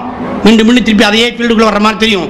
அதிகமாக நம்முடைய அறிவை பயன்படுத்தி என்னுடைய அறிவுக்கு எட்டலை என்றால் நான் ஏற்றுக்கொள்ள மாட்டேன் என்ற நிலை போய் வச்சுக்கிட்டு இருக்கிறோம் இல்லையா? அதற்கு 3 தடவை கேள்வி கேட்டு பொறுமையாக இருந்ததுனால 4வது தடவை ஹிதர் அலைஹிஸ்ஸலாம் தான் சொன்னாங்க, நம்ம பிரிய வேண்டிய நேரம் வந்து விட்டதுன்னு. ஆனால் அதே மூசா அலைஹிஸ்ஸலாம், என்னங்க நீங்கள் பெரிய அறிவாளின்னு அல்லாஹ் சொன்னா உங்களோட வந்தேன், நீங்கள் பாட்ட என்னண்டா கப்பலை ஓட்ட போடுறீங்க அல்லது கொலை பண்ணுறீங்க, நான் உங்களோட இருக்க மாட்டேன் போயிருந்தாங்கன்னா என்ன ஆயிருக்கும்? யார் நஷ்டம் அடைந்திருப்பா? நான் அப்பா நபி வர அப்படி போகக்கூடியது அல்ல. அல்லாஹ் தஆலா இங்கே என்ன சொல்கிறான்? உங்களுடைய அறிவுக்கு எட்டவில்லை என்பதற்காக ஒரு நல்லோரை சான்றோரை நீங்கள் விலகி சென்று விடாதீர்கள். அவர் மூலம் போங்க, உங்களுக்கு காலத்துக்கு தேவைப்படும் போது உங்களுக்கு தேவையான விளக்கம் கிடைக்கும். உங்களுடைய அறிவை முடிவெடுக்காதீர்கள், உங்களுடைய அறிவுக்கு கடுமையான சோதனை ஏற்படும். பார்க்கலாம் தப்பா தெரியும், ஆனால் நம்முடைய அறிவுக்கு எட்டவில்லை என்பதை நாம் ஒத்துக்கிறோமே தவிர என் அறிவுக்கு எட்டினா தான் நான் ஏற்றுக்கொள்வேன் என்று சொல்லவே கூடாது. என்னுடைய அறிவுக்கு விளக்கம் இருக்கும், என்னுடைய அறிவுக்கு எட்டவில்லை, யாரெல்லாம் இந்த விஷயத்தில் எனக்கு நேர்வழி காமிப்பா என்று அல்லாஹ்ட தவக்கல் வைத்தால் நிச்சயமா அல்லாஹ் தஆலா நேர்வழி காமிப்பான். அது என்னுடைய அறிவை பயன்படுத்தி நான் வெற்றி பெற நினைக்கக்கூடாது. நம்முடைய சோதனை அறிவை கொண்டு ஏற்படுகிறது. சூரா கஹ்ஃபுடைய 4வது பகுதியை யஜூஜ் மஜூஜ் கூட்டம். அந்த யஜூஜ் மஜூஜ் கூட்டம் அவர்கள் கெடுதல் விளைவித்துக் கொண்டிருந்தார்கள். அந்த இடத்துல ராஜா துல்கர்னைன் மகாராஜா அவர்கள் வருகிறார்கள். அவர்கள் பற்றிய செய்தி அல்லாஹ் தஆலா 4வது பகுதியில் சொல்றான். அவர்கள் அத்தாரிட்டி, அதிகாரம். இந்த அதிகாரத்தை கொண்டு அந்த யஜூஜ் மஜூஜ் கூட்டம் உள்ளே வந்து விடாமல் அவர்கள் இரும்பையும் செம்பையும் கலந்து மிகப்பெரிய ஒரு சுவரை எழுப்பினார்கள், தடுப்பு எழுப்பினார்கள். அந்த இடத்துல அவர் அதிகாரத்தை பயன்படுத்தி அங்கு முதலாவதாக சந்தித்த தீயவர்களை தண்டித்தார்கள், இரண்டாவதாக சந்தித்த நல்லவர்களுக்கு உதவி செய்தார்கள். அப்போ ஒரு அத்தாரிட்டி, அதிகாரம் வந்து என்ன செய்யணும்? அந்த அதிகாரத்தை கொண்டு தீயதை தடுக்க வேண்டும், அதே அதிகாரத்தை கொண்டு நல்லதுக்கு உதவியாக இருக்க வேண்டும். என்னிடம் அதிகாரம் இருந்தும் நான் தீயதை தடுக்கவில்லை, என்னோட அதிகாரம் இருந்தும் நல்லதற்கு நான் உதவி செய்யலை என்று சொன்னால் அது சோதனையாக போய்விடுகிறது. இது 4வது சோதனை. அருமையான அல்லாஹ் நல்லடியார்களே, இப்போ உங்களுக்கு புரிந்திருக்கும் ஏன் கண்மணி நாயகம் ஸல்லல்லாஹு அலைஹி வஸல்லம் அவர்கள் இந்த 4 இந்த சூரா கஹ்ஃபில் நீங்கள் ஒவ்வொரு வெள்ளிக்கிழமை இரவும் ஓதுங்கள் தேர்ந்தெடுத்து கொடுத்திருக்கிறார்கள். காரணம், இந்த 4 இந்த சூரா கஹ்ஃபில் 4 வகையிலே நமக்கு சோதனை காத்திருக்கிறது. இந்த 4 வகையில தான் நாளை தஜ்ஜால் கியாமத்துடைய நாளில் மக்களை வழிகெடுப்பான். ஆகவே நாம் இன்று இந்த சூரா கஹ்ஃபை ஓதி வருவோம் என்று சொன்னால் இந்த 4 விஷயத்தின் மூலமாக நாம் இன்ஷா அல்லாஹ் பாதுகாப்பு பெற்று விடுவோம். பிறகு எவ்வளோ சகோதரர்கள் இது ஓதிக்கொண்டிருப்பீர்கள் நினைக்கிறேன். இல்லாதவர்களும் தயவு செய்து இன்ஷா அல்லாஹ் வரக்கூடிய காலங்களில் வெள்ளிக்கிழமை மகரிபில் இருந்து வெள்ளிக்கிழமை, அதாவது வெள்ளிக்கிழமை இரவு வியாழக்கிழமை பின்னர் மகரிப் நேரத்தில் இருந்து இஷா வெள்ளிக்கிழமை அச்சர் நேரம் வரைக்கும் ஜும்மாவுடைய நேரம் தான் சூரா கஹ்ஃபை ஓதி வாருங்கள். அது கியாமத் நாளில் நிச்சயம் 100ஆக இருக்கும் என்று நாயகம் ஸல்லல்லாஹு அலைஹி வஸல்லம் சொல்லியிருக்கிறார்கள். அந்த தௌஃபீக் அல்லாஹ் சுப்ஹானஹு வ தஆலா நம் அனைவருக்கும் தந்தருவானா. அப்போ தஜ்ஜால் இப்படி வாழ்ந்து கொண்டிருக்கிற காலத்தில் தான் அடுத்தவர்கள் அடையாளம் ஈசா மசீஹ், அதாவது ஈசா அலைஹிஸ்ஸலாம் அவருடைய வருகை. எல்லாரும் தெரிஞ்ச சரித்திரம் தான். அதில் ஈசா அலைஹிஸ்ஸலாம் அவர்கள் இங்கே உயர்த்தப்பட்டார்கள். அல்லாஹ் தஆலா சூரா 4 சொல்லியிருக்கேன், நாங்கள் நிசாவில் சொல்லியிருக்கிறான். நாம் நம்மளாலேயே உயர்த்தி கொண்டோம், அவர் சிலுவையில் அறைந்து விட்டார்னு சொல்கிறாங்க, நாம் நம்மளாலேயே உயர்த்தி கொண்டோம் என்ற செய்தியை சொல்லி அவர்களை அந்த அல்லாஹ் சுப்ஹானஹு வ தஆலா டமாஸ்கஸில் இருக்கக்கூடிய ஒரு குறிப்பிட்ட பள்ளியாசலின் அந்த மிம்பருடைய அந்த மினாரட்டுக்கு அறையில் 2 மலக்களுடைய இறக்கையிலே கை வைத்துள்ளால் அவர் கீழே இறங்குவார்கள் என்று நமக்கு சரித்திர குறிப்பு இருக்குது. அப்படி இறங்கும் பொழுது அவர்கள் தலையில நீர் சொட்ட சொட்ட இறங்குவார்கள். என்ன காரணம் தெரியுமா? சரித்திராசிரியர் சொல்றாங்க, அவர்கள் உயர்த்தப்பட்ட பொழுது குளித்து விட்டு வந்திருந்தார்கள். தலையை துடைக்கிறதுக்கு முன்னால தான் அவளை துரத்தி கொண்டு இந்த ரோமானியர்கள் வந்து விட்டார்கள் செய்தி கிடைத்தது. அந்த நிலையிலேயே உயர்ந்து மேலே சென்றார்கள். அதே நிலையில அல்லாஹ் சுப்ஹானஹு வ தஆலா இருக்கிறார். பாருங்க, இத்தனையோ வருடங்கள் 2000 வருஷம் சரித்திரப்படி ஆகிவிட்டது. இன்னும் கியாமத் எத்தனை வருஷம் கிடையாது. அத்தனை வருடங்களையும் அல்லாஹ் தஆலா அந்த ஈசா அலைஹிஸ்ஸலாம் அவர்களை இந்த 1வது வானத்தில் அப்படியே வைத்துக்கிட்டு இருக்காங்க. அல்ஹம்துலில்லாஹ். அவர்கள் இப்போ கீழே இறங்கி வருவாங்க. இது என்ன பிரச்சனைன்னு சொன்னால், நமக்கு நசாராக்களுக்கு இந்த விஷயத்தில் எப்பவுமே தகராறு உண்டு. அவர்கள் சொல்றது இறந்து உயிர்த்தெழுந்தார்கள், நான் சொல்ல இறக்கவே கிடையாது, அப்படியே உயர்த்தப்பட்டார்கள். இது ஒரு பக்கம் இருந்தாலும் இந்த வாதம் புரியறதுக்காக இந்த மிஷனரி இருக்காங்கல்ல, எப்போ பார்த்தாலும் நினைச்சது ரசூல் ஸல்லல்லாஹு அலைஹி வஸல்லம் அவர்களையும் ஈசா அலைஹிஸ்ஸலாம் ஒப்பிட்டு நோக்குறது. ஏங்க நம்ம அவன் வேண்டா ரசூல்லா திட்டலாம், திட்டுவார்கள். ஆனால் நாம் அதில் ஈசா அலைஹிஸ்ஸலாம் திட்டுவோமா? திட்டம் நம்மளோட ஈமான் போயிடும். அதனால என்ன செய்வாங்க, அந்த ஃபாய்தாவை எடுத்துக்கிட்டு எப்போ பார்த்தாலும் வாக்குவாதத்தில் அந்த ரசூல் ஸல்லல்லாஹு அலைஹி வஸல்லம் மட்டம் தட்டுவதற்காக பேசுவாங்க. இந்த மிஷனரியோட நம்மளோட ஆலிம்களும் அல்லாஹ் தஆலா கொடுத்த அந்த ஹிக்மத்தை கொண்டு எல்லா விதமான வாதத்திலையும் வென்றிருக்கிறார்கள். நம்ம ஏற்கனவே ஒரு சம்பவம் சொல்லியிருக்கிறோம். இங்கே இந்த மேலேருந்து இறங்குறதுல அப்போ ஒரு மிஷனரி கேட்டாராம் அவர் ஆலிம் சாட்ட, பாருங்க ஈசா அலைஹிஸ்ஸலாம் இங்கே ஏசா 1வது வானத்தில் இருக்க ஒத்துக்கிட்டு இல்லை, திரும்பி வரப்போறாருன்னு ஒத்துக்கிட்டு இல்லை.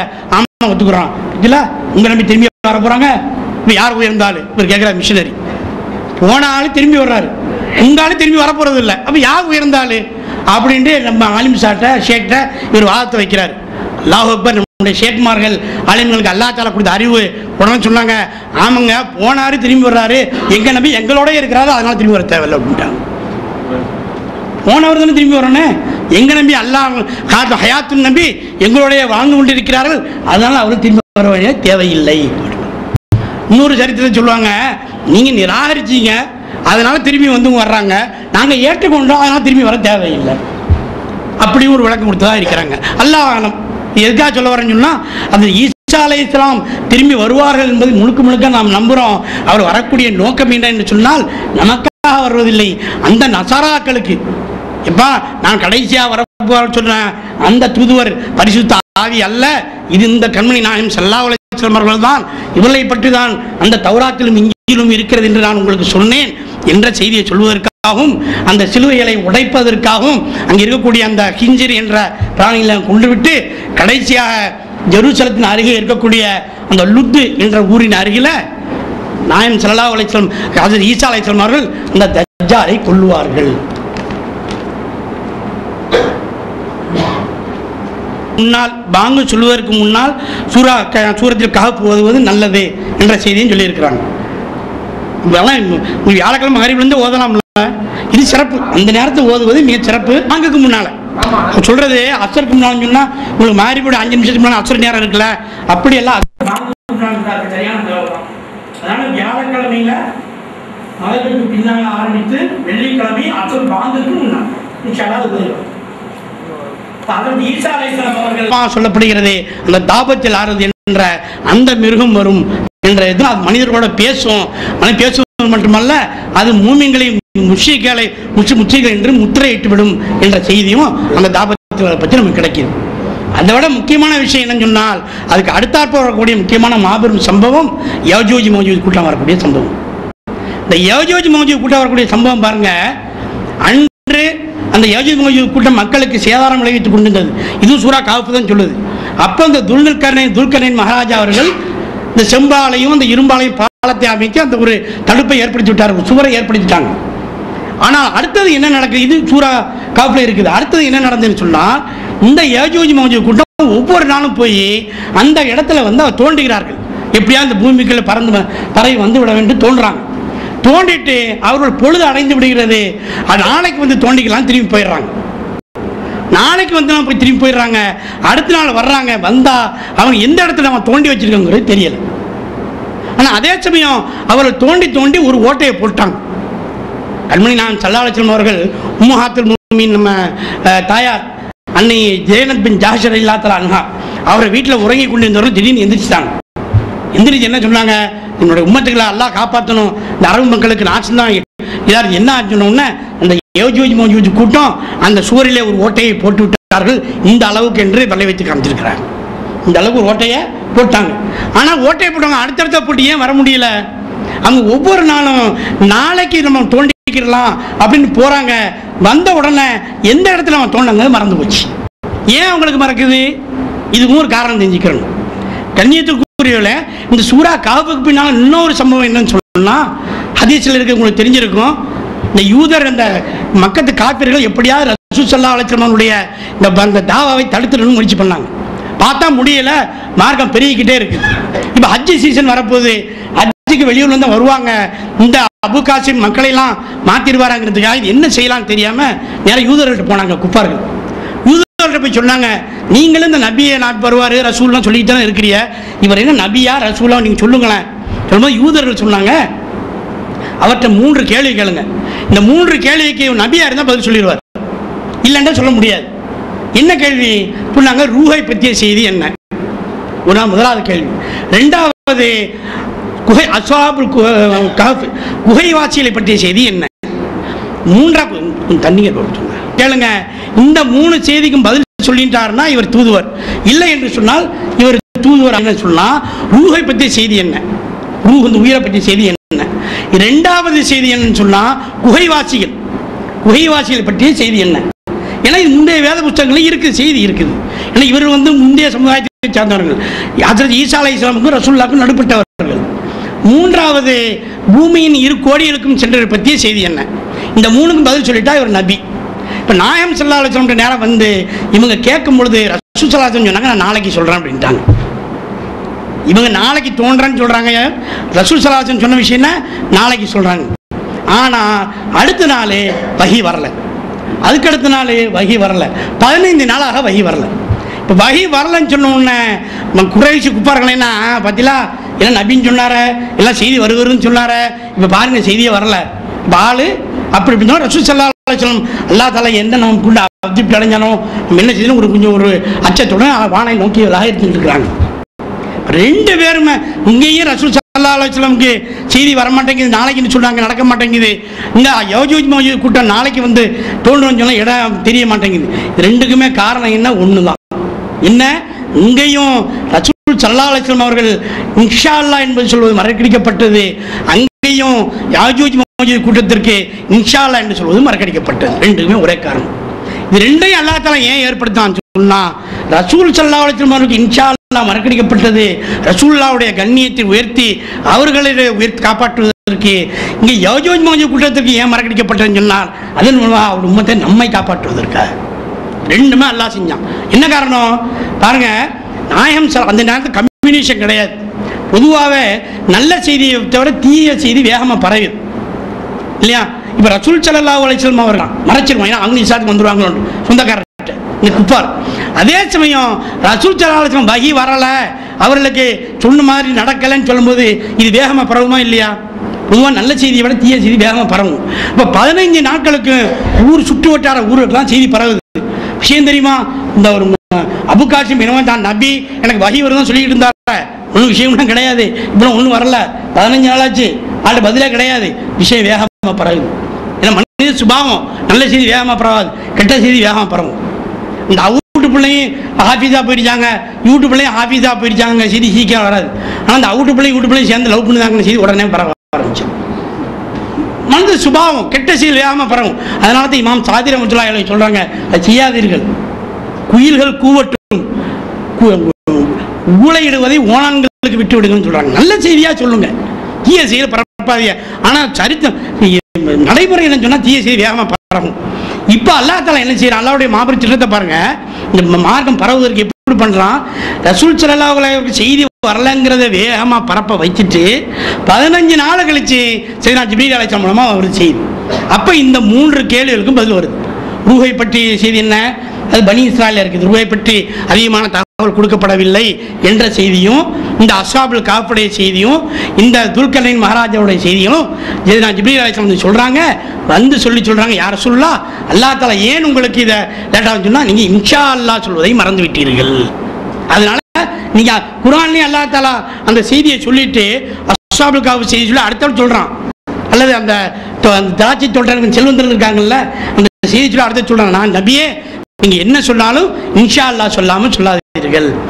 உடனே இந்த ஆண் சொல்லும்போது ரசூல் இன்ஷா அல்லாஹ் சொல்ல மறந்துட்டாங்க. மறக்கவில்லை சகோதரர்களே, மறக்கடிக்கப்பட்டார்கள். ஏன் இந்த 15 நாளாக எல்லா இடத்தும் பரவிருச்சா, இப்போ செய்தி வந்த உடனே என்ன ஆச்சு, இந்த என்னமோ செய்தி வரலன்னு சொல்லுவாங்க. அது எங்கே கேட்குறீங்க, செய்தி வந்துருச்சான். இப்போ செய்தி வந்துருச்சுன்னு சொன்ன உடனே மக்கள் அணியாக வந்து இஸ்லாத்துக்கு நோக்கி வர ஆரம்பிச்சிட்டாங்க. அது வரைக்கும் ரசூலுல்லாஹ் பற்றி கேள்விப்படாதவர்கள்லாம் நெகட்டிவான செய்தி கால் கெட்டுச்சு, அந்த நெகட்டிவ் இப்போ பாசிட்டிவாக மாறுது. எல்லாரும் வந்து இஸ்லாத்தை தழுவ ஆரம்பிக்கிறார்கள். அல்லாஹ் சுப்ஹானஹு வ தஆலா இந்த இன்ஷா அல்லாஹ் 15 நாள் டிலே பண்ணி ரசூலை சொல்ல வைத்து, இன்னும் ரசூல் ஸல்லல்லாஹு அலைஹி வஸல்லம் 4 பேர் 10 பேருக்கு தெரிய வைத்து, அவருடைய அந்த திக்ரை பரப்பானால திக்ர் சொல்றானே, திக்ரை உயர்த்தி வைத்தான். அதே சமயம் இந்த யஜூஜ் மஜூஜ் கூட்டம் ஒவ்வொரு நாளும் தோண்டிட்டு போறாங்க. அல்லாஹ் தஆலா நம்மை காப்பாற்றுவதற்காக இந்த உம்மத்தின் மேல் அக்கறை கொண்டவனாக அவர்களுக்கு இன்ஷா அல்லாஹ்வை மறக்கடிக்கிறான். கியாமத் நாள் வரும், அந்த அன்னைக்கு அல்லாஹ் தஆலா மறக்கடிக்க மாட்டான். அவர்கள் இன்ஷா அல்லாஹ் சொல்லிவிடுவார்கள். அடுத்த நாள் அந்த தடுப்பு சுவர் உடைக்கப்படும். அவர்கள் சாறை சாறையாக வருவாங்க. அந்த கடுமையான முறையில் மனிதர்களை கொல்லுவார்கள். பயங்கரமான பிரளயம் ஏற்படும். யஜூஜ் மஜூஜ் கூட்டம் வந்து மனிதர்களில் யாருக்கும் கொள்வாங்களா. அந்த நேரத்தில் அதில் ஈசா அலைஹிஸ்ஸலாம் அவர்களும் அவருடைய அந்த ஈமான் கொண்ட முஸ்லீம்கள் என்ன செய்வாங்க, தூர்சினாய் மலையிலே அடைக்கலம் புரிந்துவிடுவார்கள். இப்போ இங்கே பயங்கரமான கொலை நடக்கும். முடிஞ்ச நேரத்தில் ஈசா அலைஹிஸ்ஸலாம் அவர்கள் துஆ செய்வாங்க. துஆ செய்யணும், அல்லாஹ் சுப்ஹானஹு வ தஆலா வானத்திலிருந்து இன்னும் சில மற்ற மிருகங்களை அனுப்புவான். அந்த மிருகங்கள்லாம் அந்த யஜூஜ் மஜூஜ் கூட்டங்களை எல்லாம் கொன்றுவிடும். அவர்கள் சின்ன பிணமாக கிடப்பாங்க. அந்த பிணங்களை சாப்பிடுவதற்காக ஒட்டகத்தின் கழுத்தளவு உள்ள பறவைகளை அனுப்புவான். அந்த பறவைகள் வந்து அந்த யஜூஜ் மஜூஜ் கூட்டங்களுடைய பிணங்களுடைய அந்த சதையெல்லாம் சாப்பிட்டுவிடும். அதுக்கப்புறம் வானத்திலிருந்து மழை பெய்யும். மழை பொழியும் காரணத்தில் பூமியெல்லாம் சுத்தமாக பெருவிடும். மக்கள் எல்லாம் வருவாங்க. அந்த நேரத்தில் ஒரு ஹஜ்ரத் ஈசா அலைஹிஸ்ஸலாம் அவர்களுடைய ஆட்சி நடக்கும். உலகம் பூரா நல்ல ஆட்சியாக இருக்கும். மக்களுக்கெல்லாம் நல்லவர்களாக வெறும் ஒற்றுமை எவ்வளோ தூரம் ஏற்படும் சொன்னால், ஒரு சிங்கமும் ஆட்டுக்குட்டியும் ஒன்றாக விளாண்டு கொண்டு இருக்கும். சிங்கம் ஆட்டை அடிக்காது, துரோகம் இருக்காது.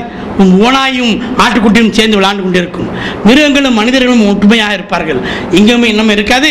அபரிதமான செல்வருக்கும் மனதின் நிம்மதியும் சாந்தமும் நம்ம எல்லாம் நடந்துக்கிட்டே இருக்கும். இந்த மாதிரி கட்டங்களில் தான் இந்த பூகம்பம் ஏற்படக்கூடியது மற்ற எல்லா கைதிகளும் நடந்துக்கிட்டு இருக்கும். அப்போ ஒரு தென்றல் காற்று வீசும். அந்த தென்றல் காற்று வீசும் பொழுது அந்த மூமின்களோட உயிர்களை எல்லாம் அதை அப்படியே பறிச்சுக்கணும். அந்த பறித்து கொண்டிருக்கிற தினத்தான் மற்ற மக்கள் மீண்டும் வழிகிட்டு விடுவார்கள். முஸ்லீம்கள் பேருக்கு முஸ்லீமாக இருப்பாங்க, ஆனால் அத்தனை விதமான பாவங்களும் செய்ய ஆரம்பிச்சிருவாங்க. ஓப்பனாக நடக்க ஆரம்பிச்சு பாவங்கள். அந்த மாதிரி காலகட்டங்களில் ஜினா பப்ளிக்காக நடக்கும். அப்போ உம்முமின் யார் என்று சொன்னால் அவர் சொல்லுவார், எப்பா இப்போ பப்ளிக்காக நடக்க பண்ணுறீல கொஞ்சம் வரைஞ்சவா பண்ணக்கூடாதான்னு சொல்லுவார். அங்கே அவர் உண்மையான உண்மையினாக இருப்பார், தடுக்க முடியாது. ஆனால் அங்கே சொல்லுவார், இப்படி ஓப்பனாக செய்கிறீங்களுக்கு இந்த ஹராமை செய்கிறீர்களே கொஞ்சம் மறைவாக செய்யக்கூடாதா, இந்த மரத்துக்கு பின்னால் போயிடக்கூடாதா என்று சொல்லுவார்கள், அந்த சந்துக்குள்ளே போயிடக்கூடாதா என்று சொல்வார்கள். அந்த மாதிரி நிலைமையில் இருக்கும். பயங்கரமான அவர் எல்லோரும் தைரியமாக அந்த அனாச்சாரம் நடந்து கொண்டிருக்கிற நேரத்தில் தான் அல்லாஹ் சுப்ஹானஹு வ தஆலா அந்த இஸ்ராஃபில் அலைஹிஸ்ஸலாம் அவர்களுக்கு சொன்னோன்னே அவர்கள் அந்த சூரை வைத்துக்கொண்டு காத்து கொண்டு இருக்கிறார்கள். அப்போ அல்லாஹ் சொன்னான், இன்னைக்கு சூரை ஊதுன்னு சொன்னோன்னே முதலாவது சூறு ஊதப்படும். சூறு ஊதப்பட்ட உடனே எல்லோருக்கும் அந்த திடுக்கிட வந்துடும். அந்த சமயத்தில் பூமி என்ன செய்யும், தன்னிடம் இருக்கக்கூடிய செல்வங்களை எல்லாத்தையும் வெளியாக்கும். தங்கம் வெள்ளி இன்னும் என்னென்ன செல்வங்கள் பூமியில் இருக்குதோ அத்தனை வெளியாக்கிவிடும். மனிதர்களை தீண்ட மாட்டார்கள். அப்பொழுது மனிதன் சொல்லுவாங்க, இதற்காகவா நான் திருடினேன், தவறான வழியில் போனேன், இதற்காகவா என் கை வெட்டப்பட்டது, இதற்காகவா நான் கொலை செய்தேன் என்று மக்கள்லாம் அப்படியே திணறி போய் இருப்பாங்க. இந்த கியாமத் வந்துவிட்ட கடையாளமாக பயங்கரமான நெருப்பு மக்களையெல்லாம் ஓட்டி கொண்டு இருந்து ஒரு குறிப்பிட்ட இடத்துல இருக்கும். அமளியின் துமளி ஏற்படும், பயங்கரமான பூகங்கள் ஏற்படும். இந்த மாதிரியான சமயங்களில் தான் இரண்டாவது சூர் ஊதப்படும். இந்த இரண்டாவது சூர் ஊதப்படும் பொழுதுதான் உலகத்தில் இருக்கக்கூடிய படைப்பினங்கள் உயிரினங்கள் அத்தனையும் செத்து விழுந்துவிடும். மனிதர்கள் மட்டுமல்ல, மனிதர்கள், ஜின்கள், மிருகங்கள், மலக்குகள், வானம் பூமி அண்ட சாராசரத்தில் இருக்கக்கூடிய அத்தனை உயிரினங்களும் அத்தனை படைப்பினங்களும் எல்லாமே இறந்து விழுந்துவிடும். சரிசமமாக மாறி ஒண்ணுமே இருக்காது. அந்த சமயத்தில் அல்லாஹ் தஆலா யாரெல்லாம் இருக்கிறீன்னு கேட்பான். அப்போ சையதுனா ஜிப்ரீல் அலைஹிஸ்ஸலாம் அவர்கள் சொல்வார்கள், அல்லது மலக்குல் மௌத் சொல்லுவாங்க, யா அல்லாஹ் நாங்கள் 4 பேர் இருக்கிறோம். யாரு? ஜிப்ரீல் அலைஹிஸ்ஸலாம், மீகாயில் அலைஹிஸ்ஸலாம், இஸ்ராயில் அலைஹிஸ்ஸலாம், இஸ்ராஃபில் அலைஹிஸ்ஸலாம்.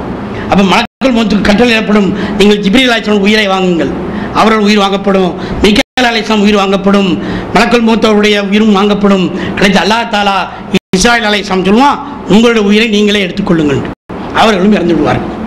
இந்த இறந்த உடனே தான் அல்லாஹ் தஆலா நினைக்கிறான், தன்னுடைய வழக்கரத்தினால் இந்த வானம் பூமி அத்தனையும் சுருட்டுவான். இந்த வழக்கரம் சொன்ன உடனே வழக்கரத்தை இமேஜின் செய்யக்கூடாது. அல்லாஹ் குர்ஆன் சொல்லியிருந்தா அப்படியே வச்சுக்கிற வேண்டியது, அவ்வளோதான். அதற்கு மேலே சிந்திக்க தேவையே இல்லை, நம்ம அறிவுக்கு எட்டாது. அதனால் அந்த வழக்கரத்தை சுருட்டி விட்டு அப்போ அல்லாஹ் தஆலா கேட்பான்,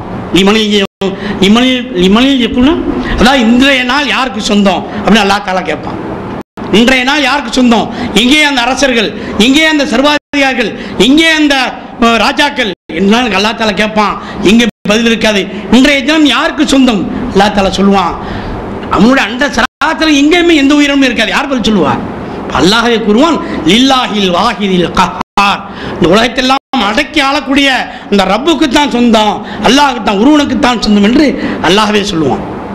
சரி, அனஸ் பின் மாலிக் ரலியல்லாஹு தஆலா சொல்றாங்க, இந்த சம்பவத்தை ரசூல் ஸல்லல்லாஹு அலைஹி வஸல்லம் அவர்கள் ஜும்மாவுடைய மிம்பர் படிக்கட்டில் ஏறி சொல்றாங்க, அவருடைய கல்புல அச்சம் ஏற்பட்டு அந்த மிம்பர் ஆடுனதுல அது எங்கே ரசூல் ஸல்லல்லாஹு அலைஹி வஸல்லம் கீழே விழுந்துருவார்களோ என்ற அளவுக்கு நாங்கள் பயந்தோம்னு சொல்றாங்க. நாம அப்படியே உட்கார்ந்துட்டு இருக்கிறோம். அல்லாஹ் தஆலா அத்தகைய பயத்தை நம்ம உள்ளத்தையும் தருவானா. அந்த மாதிரி கட்டத்தில் தான் அல்லாஹ் சுப்ஹானஹு வ தஆலா அந்த மலக்குல் மௌத், அதாவது நம்ம சூர் ஊதுவார்கள்ல அந்த இஸ்ராஃபில் அலைஹிஸ்ஸலாம் அவர்களுக்கு அல்லாஹ் தஆலா உயிர் கொடுக்குறான். உயிர் கொடுத்து மீண்டும் சூர் ஊதப்படும். இந்த மீண்டும் சூர் ஊத பண்ண இந்த பூமியுடைய இதெல்லாம் விஷயம் நிலையில மாறும். அதற்கு முன்னால ஊத உடனே சையதுனா ஜிப்ரீல் அலைஹிஸ்ஸலாம் வருவார்கள். அவர்கள் வந்து கண்மணி நாம் ஸல்லல்லாஹு அலைஹி வஸல்லம் அவருடைய அந்த மன்னருடைய மண்ணெல்லாம் அகற்றிவிட்டு யார சொல்லலாம் அல்லாஹ்வுடைய கட்டளை கொண்டு எந்திரிச்சு வாருன்னு சொன்ன நாயம் ஸல்லல்லாஹு அலைஹி வஸல்லம் முதல் ஆளாக அந்த மன்னரை இருந்து வெளியே வருவார்கள்.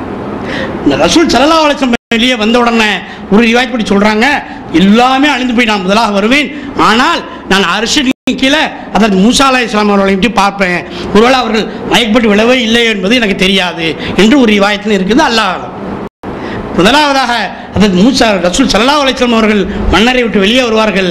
அடுத்ததாக அத்தனை நபிமார்களும் வெளியே வருவாங்க. அதற்கு அடுத்ததாக சையதுனா அபூபக்கர் சித்திக் ரலியல்லாஹு தஆலா அவர்களும் உமர் பின் கத்தாப் ரலியல்லாஹு தஆலா அவர்களும் வெளியே வருவார்கள். இதற்கு அடுத்தாற்போல ஜன்னத்துல் பக்கீல் அடங்கப்பட்டவர்கள் எல்லோருமே எழுப்பப்படுவார்கள்.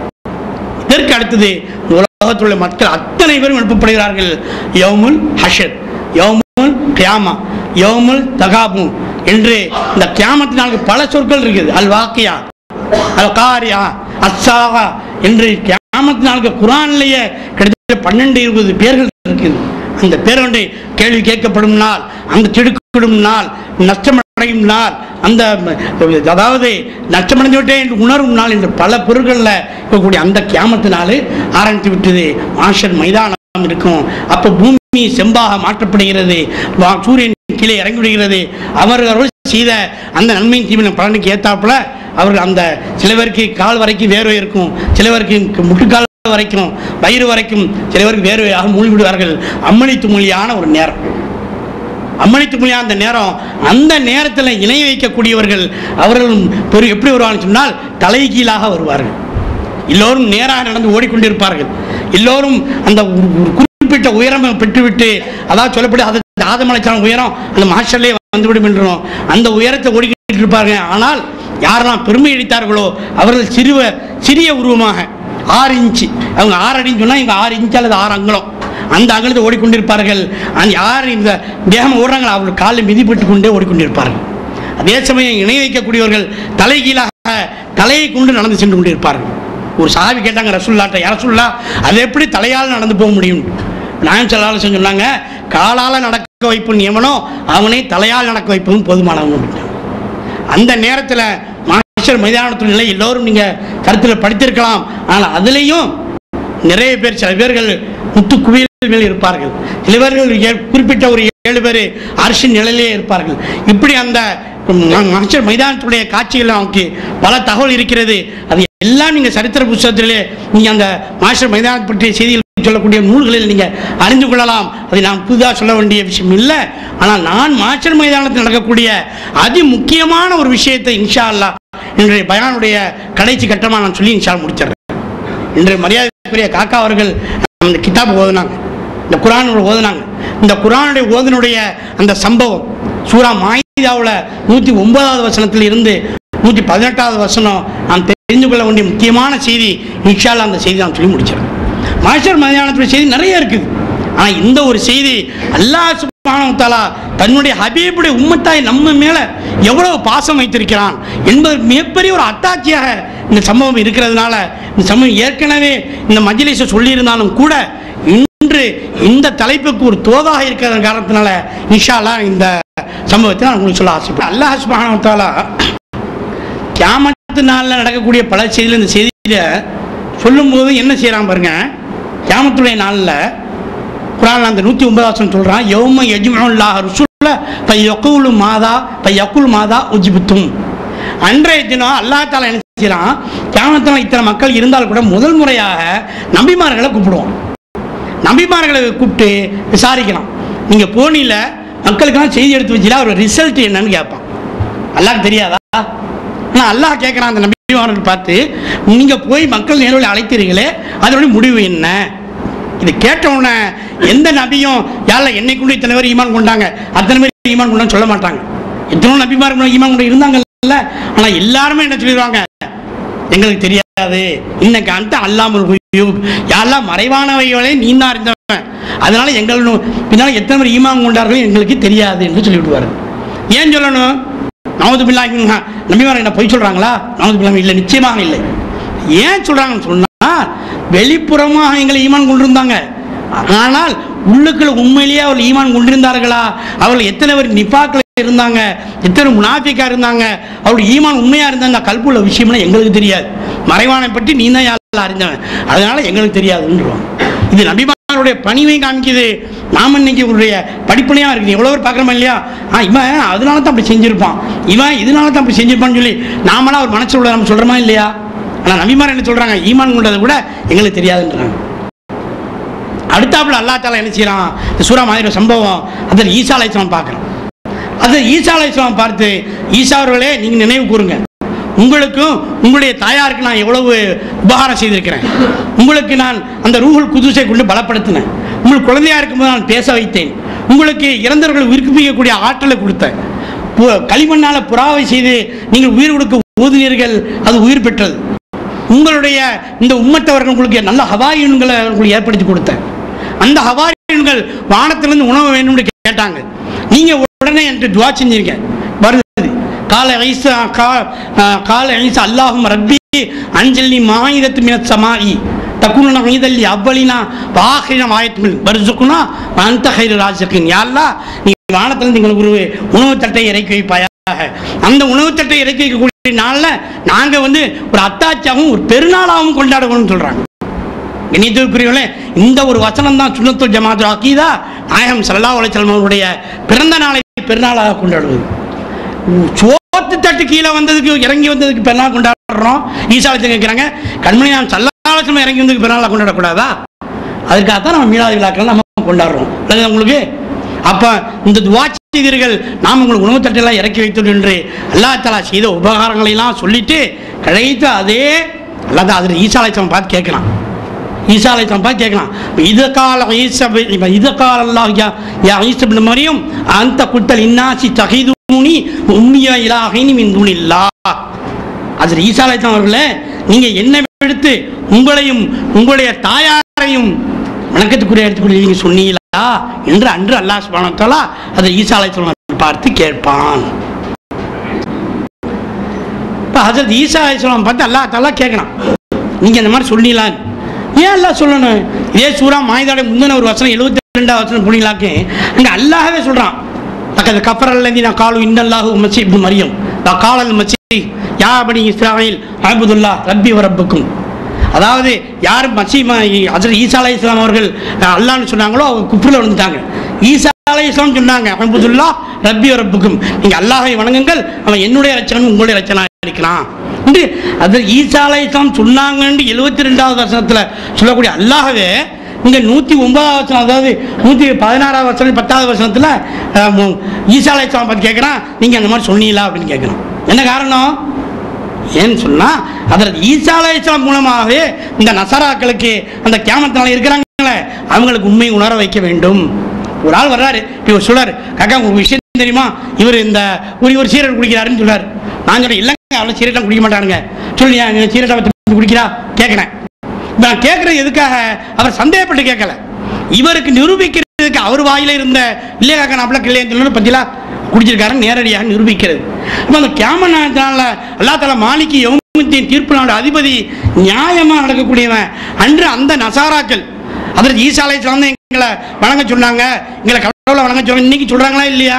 இப்போ அதுக்கு அல்லாஹ் தஆலா ஈசா அலைஹிஸ்ஸலாம் மூலமாகவே அவர் பதில் சொல்லலாம், ஈசா அவர்களே நீங்கள் உங்களையும் உங்களுடைய தாயாரையும் என்னை விடுத்து வணங்க சொன்னீங்களா, உங்களை வணக்கத்துக்குள்ள எடுத்துக்கொள்ள சொன்னீங்கன்னு சொல்லும்போது ஹஜ்ரத் ஈசாவையும் பதறி போயிடுவாங்க.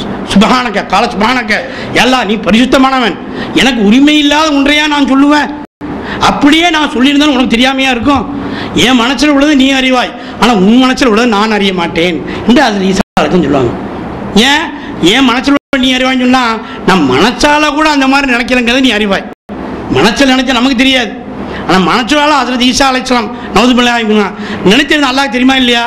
சொல்றாங்க, நான் மனசால கூட அப்படி நினைக்கலையே, என் மனசுல அது இல்லைங்கிற நீ அறிவாய், ஆனால் நீ ஏன் இப்படி கேட்கறாங்க எனக்கு தெரியல, உன் மனசுல உள்ள எனக்கு தெரியாது அப்படி சொல்லிட்டு, யா அல்லாஹ் நான் இருக்கிற காலமெல்லாம் இவங்களுக்கு உன்னைத்தான் நான் வணங்க சொன்னேன், ஆனால் நான் போனதுக்கு பின்னால் என்ன நடந்தது எனக்கு தெரியாது, இவங்க மாறிட்டாங்கன்னு சொல்லிட்டு நல்லா கவனிக்கணும்.